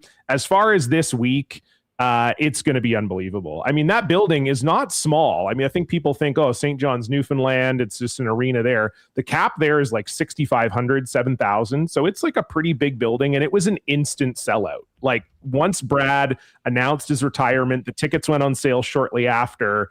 And it was an instant sellout. And it's going to be that barn, Huss, it is going to be rocking. And if he can make a deep run here, it's going to be unbelievable. I think one thing that's working in his favor, I would say the field's a little softer than we have seen in past Brier years. So I do think there is a path to him winning. Do I think it's likely? No, but I think there's a chance, and I think that's got a lot of people excited. When I pull up the odds, and by the way, for folks that like to sprinkle on the Brier, Coolbet has a massive setup where you can pick the winner to get top 2, top 3, top 4, silver, bronze, even 4th or 5th, 6th. The lines are up for tomorrow. The landscape of this tournament really looks like it's basically 4 teams, a huge gap, and everybody else. And you can speak to what the expectations for Jacobs. I mean, they are who they are, but they just finished this crazy run at the Olympic Games. I'm sure they've had a lot of fun. It's been a whirlwind, and now they're right back on the ice tomorrow. They're the favorite at plus 105. Our guy, Matty Dunstone, second at plus 205. You got the sentimental favorites in Gushu, Newfoundland and Labrador at plus 320. And then, of course, Mike McEwen, who you can never count out at plus 675. Then a huge gap. And Manitoba's Braden Calvert, who won the provincials here, is going to his first Brier next at 2,600. I mean, is it basically, are the real contenders that group of 4, or is there anyone else that you think might be in the mix sniffing around on the weekend? I would be surprised. I don't think there's no one, I like Jaden King from Ontario, Kelly Knapp from Saskatchewan, kind of quietly solid. They've been to the Brier a bunch of times. I really like Braden Calvert. I think he's a guy I got a lot of time for, and a guy that a lot of top curlers will point to and say, if he could just give a little bit more to the sport, he could be a top 10 guy. He's another guy that he's a family guy, doesn't like to travel that much. So they play quite a bit, but they mostly stay in Manitoba. So yeah, I think, could you see one of those guys creep into the top 4? Yes. Is there going to be a team outside of those top 4 that has any chance of winning the Brier? I think the answer to that is no. I think it's definitely going to be one of those 4. And I think I agree with the odds that, to me, it's sort of Dunstone and Jacobs sort of on their own tier. Then it's McEwen and Gushu kind of on their own tier. And then it's a drop. And then it's kind of the next group of favorites after that. I mean, let's talk just quickly about the pros cons of the Jacobs-Dunstone battle. On the surface, one guy just won a gold medal. Obviously, he's the favorite for a reason. But there's a lot that goes into this. And, I mean, you want to talk about potentially running on fumes, whereas I'm sure the Dunstone rink were sitting there watching every draw, wishing that they were there, and are going in ready to have their best performance and try and get over the top. Yeah, I think you'd have to give the slight edge to Dunstone. Obviously, he's been right there with Jacobs in the Brier final last year, in the trials final, and they've had close battles with them. So if fatigue is a factor, I think, yeah, you probably do favor Matt Dunstone in a final or in a big game. But, to be honest with you, Huss, the Brier schedule's not super demanding. You only have a couple 2-game days. Most of your days are 1-game days. Jacobs gets a pretty good start, too. He plays PEI, then he plays Saskatchewan, who's decent, but I'd expect him to win. Then he plays Nunavut. So, by the time they get to Monday, they haven't really had a tough game yet. So that'll give them time to get acclimated to St. John's and get their feet on the ground. And I think once they start going, they'll be going. And Gushue did it in 2022. He went to the Olympics and then he won the Brier. So the precedent is there. I think if it ends up being another Jacobs Dunstone final, it's going to be another classic, and we'll see how it turns out.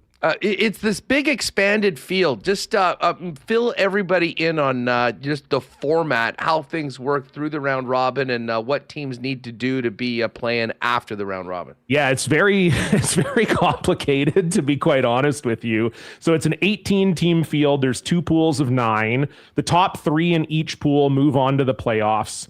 And then the top 2 teams kind of play each other. And then the winners of those games move to like the 1-2 game in a page playoff.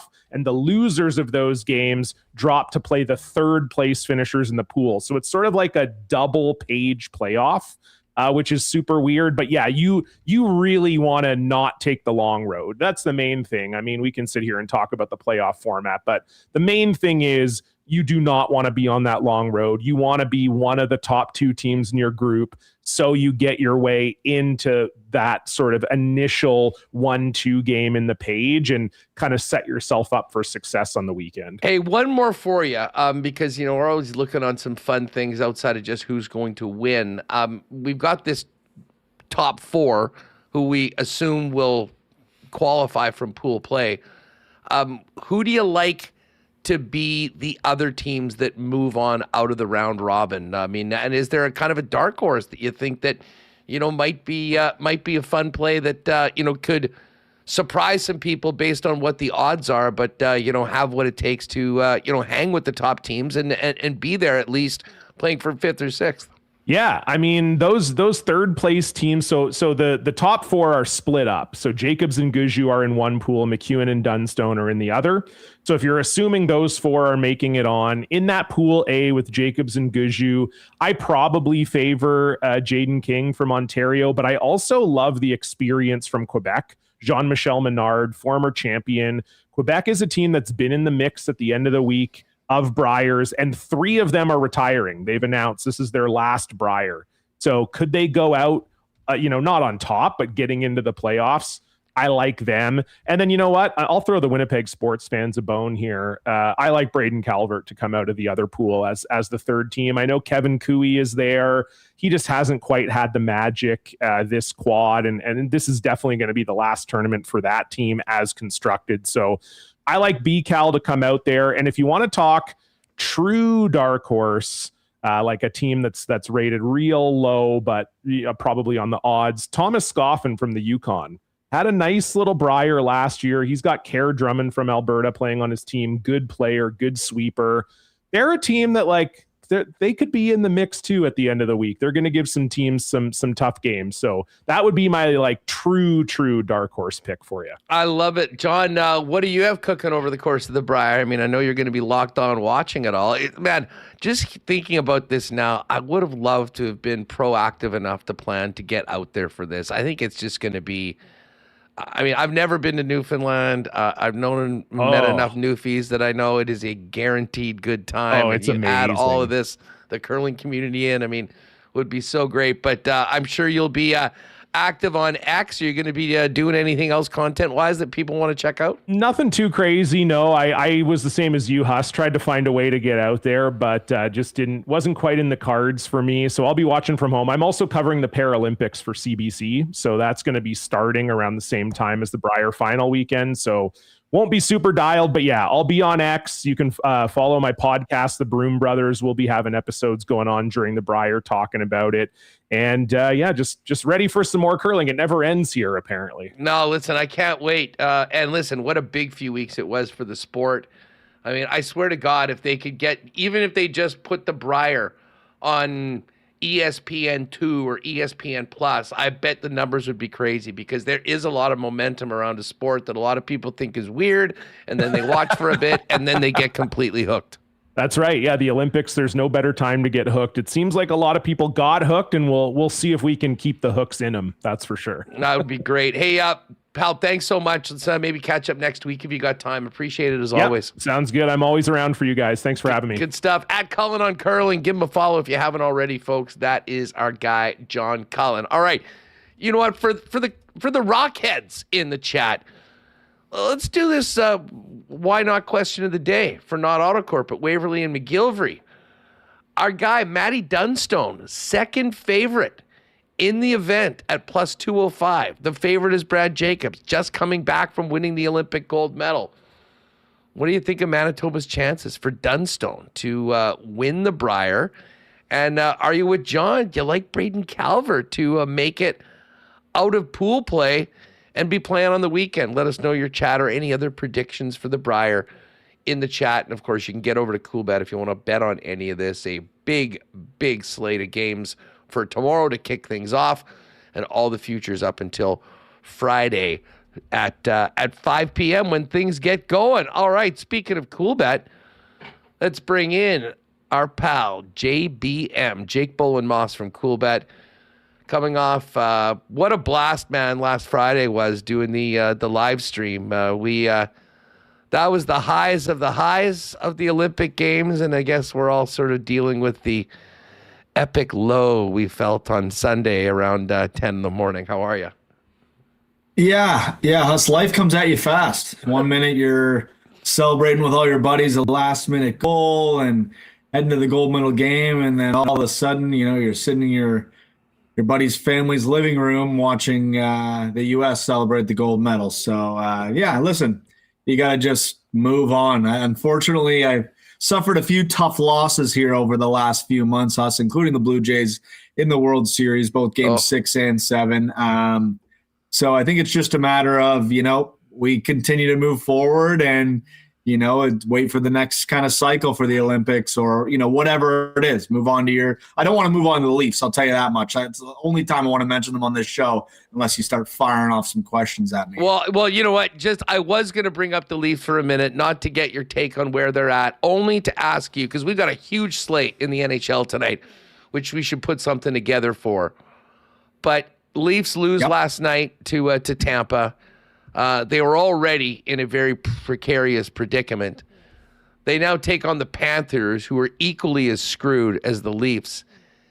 Is this a loser leaves town match tonight? I mean, can we pretty much... I have already, frankly, written off the Panthers. But, I mean, can you... If the Leafs come out of the gate with back-to-back regulation losses, will there be any hope that this team can actually find a way into the most wide-open Eastern Conference playoff picture that we've seen in over a decade? Yeah, no, Huss, I think you hit the nail on the head with that one. I think it's a must-win or a can't lose or whatever you want to call it. Loser leaves town.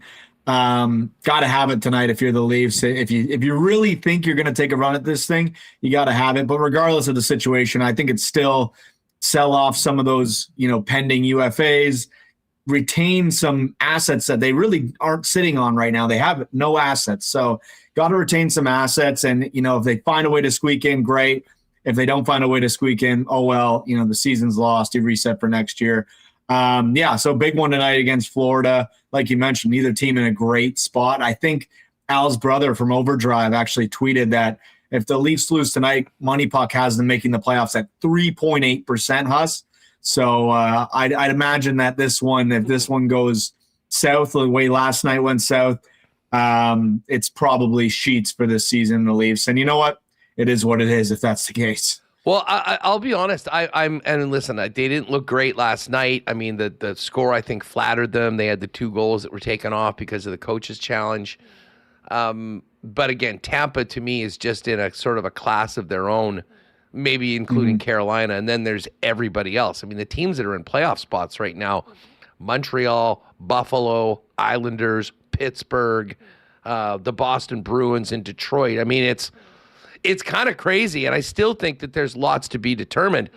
The Panthers, though, just as it comes to betting, I think I'm going to be fading the Panthers quite a bit down the stretch here. And I don't know whether that'll be the case tonight. But, listen, they've won the last 2 cups. Barkov's not playing. They had half their team playing in the Olympic Games. And this is another team that's given up a lot at the deadline in the past few years. I think they look at this, like if I'm Bill Zito, I'm looking at this season as a one-off write-off. And what's key is that the Seth Jones trade, the first-round pick they sent to the Hawks, is top 10 protected. So I think that there will be a real knowledge inside that Panthers front office that losses aren't the worst thing right now. This isn't their year. They get that pick into the top 10. They can actually use it. And then the plan will be to be a Stanley Cup contender again. And when they give Chicago their pick, it's 30 seconds. So, I mean, tonight they're a minus 154 favorite. The Leafs are plus 130. And I don't know whether there's an advantage of having a game under your belt the night before and coming in. But this is an intriguing one tonight. Probably not one that I have a strong enough feeling on either side that to put it in a play. But let's get to the cool bet lines and we'll run through. It's a busy night tonight in the NHL, and pretty much every night is going to be like this. I'm telling you right now, I'm going to the window with the Blue Jackets again, much like I did with Buffalo. I knew they'd be focused on coming out of the break, kind of where they left off, winning and maintaining their spot. Blue Jackets still have a lot of work to do, but they are in such a good spot if they can win a few of these makeup games. They're against a team that they are chasing tonight in Boston. The Blue Jackets minus 104, Boston minus 112. I think I'm going to be leaning on CBJ in that one. You've got Tampa playing the second end of back-to-back. I would imagine John Cooper's still not with the team. His father passed. Tampa's plus 125 against the Canes minus 147. We hit that Leafs-Panthers game. Islanders and Habs both in playoff spots right now in their division, not even wild cards. Habs minus 147, Islanders plus 125. Be very interesting to see how Brady Tkachuk is welcome back to the nation's capital tonight. The Sens are minus 154, Detroit's plus 130.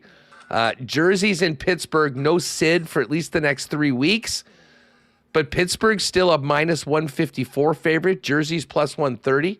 You got the Preds, a big favorite against the Hawks. Nashville minus 172. Flyers, Rangers. Flyers lost last night to Washington. Phillies plus 115. Rangers minus 135. Kraken took one on the chin from Dallas last night. They're plus 118 in St. Louis at minus 139. Wild Avalanche should be a great one. Colorado minus 154, Minnesota plus 130. You got Calgary and San Jose. San Jose minus 133 favorite, and a pick'em between the Oilers and the LA Kings. Jake, when you look at the board, is there a side or two that you like to play money line on a big slate in the NHL tonight? Yeah, Huss, I mean, it's a tough call. I'm with you on the Jackets. I don't mind that at a slight dog, minus 104. I don't mind the Hurricanes. I know Tampa's been unbelievable as of late. Maybe, you really got to pick your spots if you're going to go against Tampa. But at home last night to Toronto, they got to travel to Carolina tonight. Canes are always beloved by the books. We talk about that pretty steady. So, kind of a regular number, what we'd see there with them. Surprising the Habs are as big of a favorite as they are against the Islanders. And the Pens are another one where I was surprised they're such a big favorite. I know the Devils haven't had a great season, but no Sid, obviously, to start this. That to me, I'll be honest, I'm a little intrigued. I'm kind of thinking maybe playing the dog with the Devils. I mean, they hung in. That was a real close game last night with Buffalo. You're not talking about massive travel. I think there might be an advantage for teams that get a game under their belt as opposed to the teams playing in their first game. I wonder that. I wonder that as well, Huss. So teams just already getting their feet under them. They've caught back up to the speed. The Pens, most of these guys have been sitting around or they're on the ice, but they're not playing game speed yet.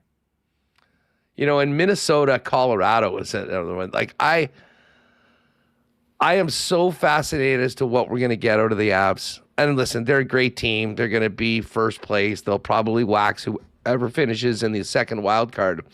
But this game could absolutely be a preview of what happens in the second round.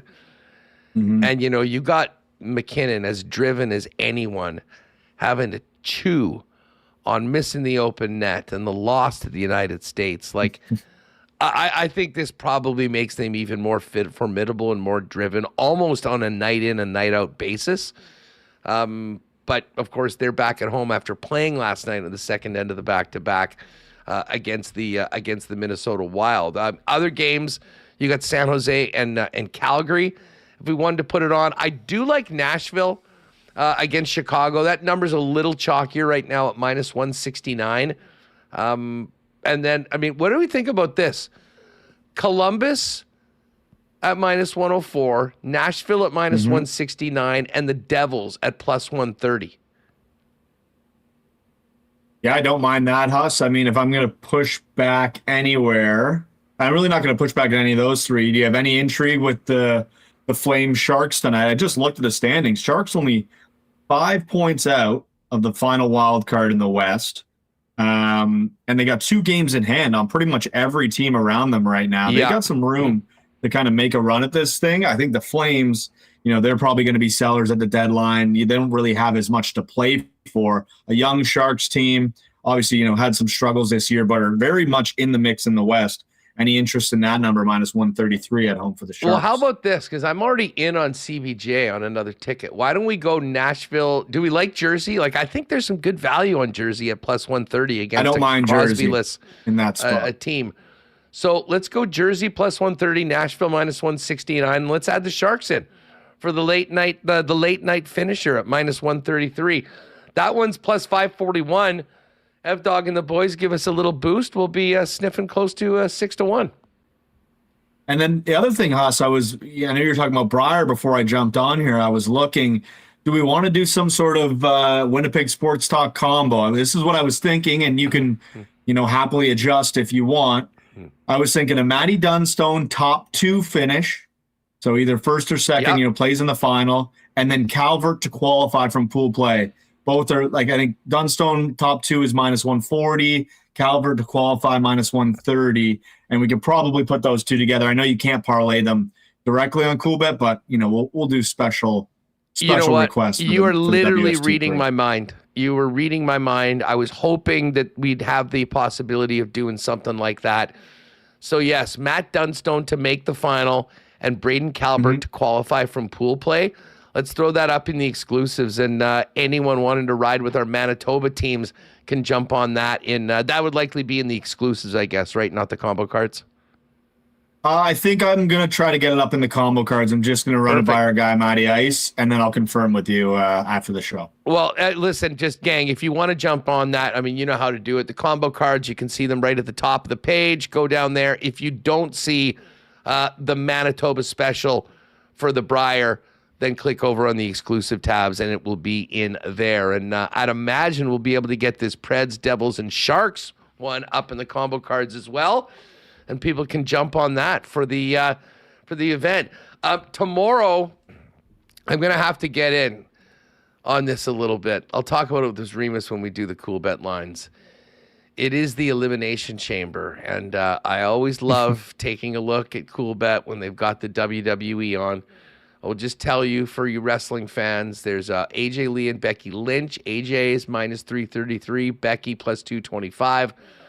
CM Punk's a massive favorite against Finn Balor.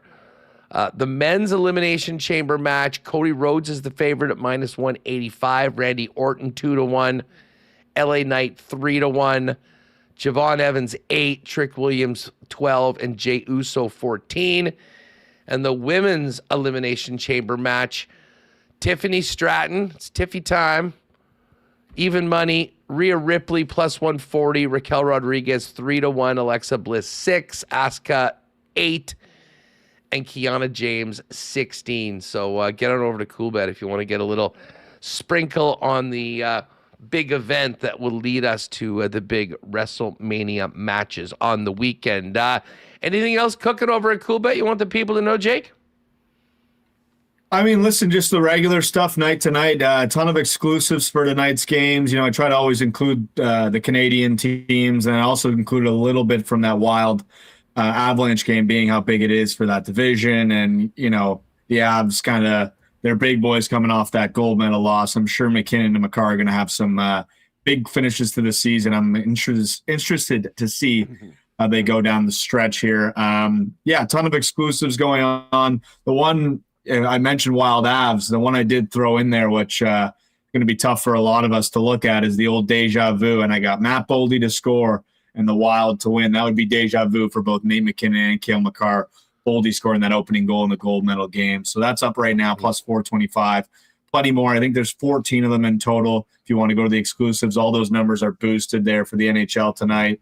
And then obviously the combo cards top of the page. We'll get a couple more of those added from the show and ready to go Thursday night. Yeah, so we'll go Preds, Devils, Sharks. And if you do like the Sharks, we do have the Celebrini combo card. I think I'll have a piece of that. Sharks to win and Celebrini to score, boosted up to plus 295. Jakey, great stuff. Again, wonderful performance last week on our live stream. Looking forward to doing something like that again. Oh, and people that were asking, we are setting up poker dates. I'm going to fire a couple over to the guys, make sure they're cool, and we'll get a couple Wednesdays set up over the next couple months heading into the playoffs for another WST Poker Series night where we have fun playing a little online poker over at CoolBet with everyone from the show.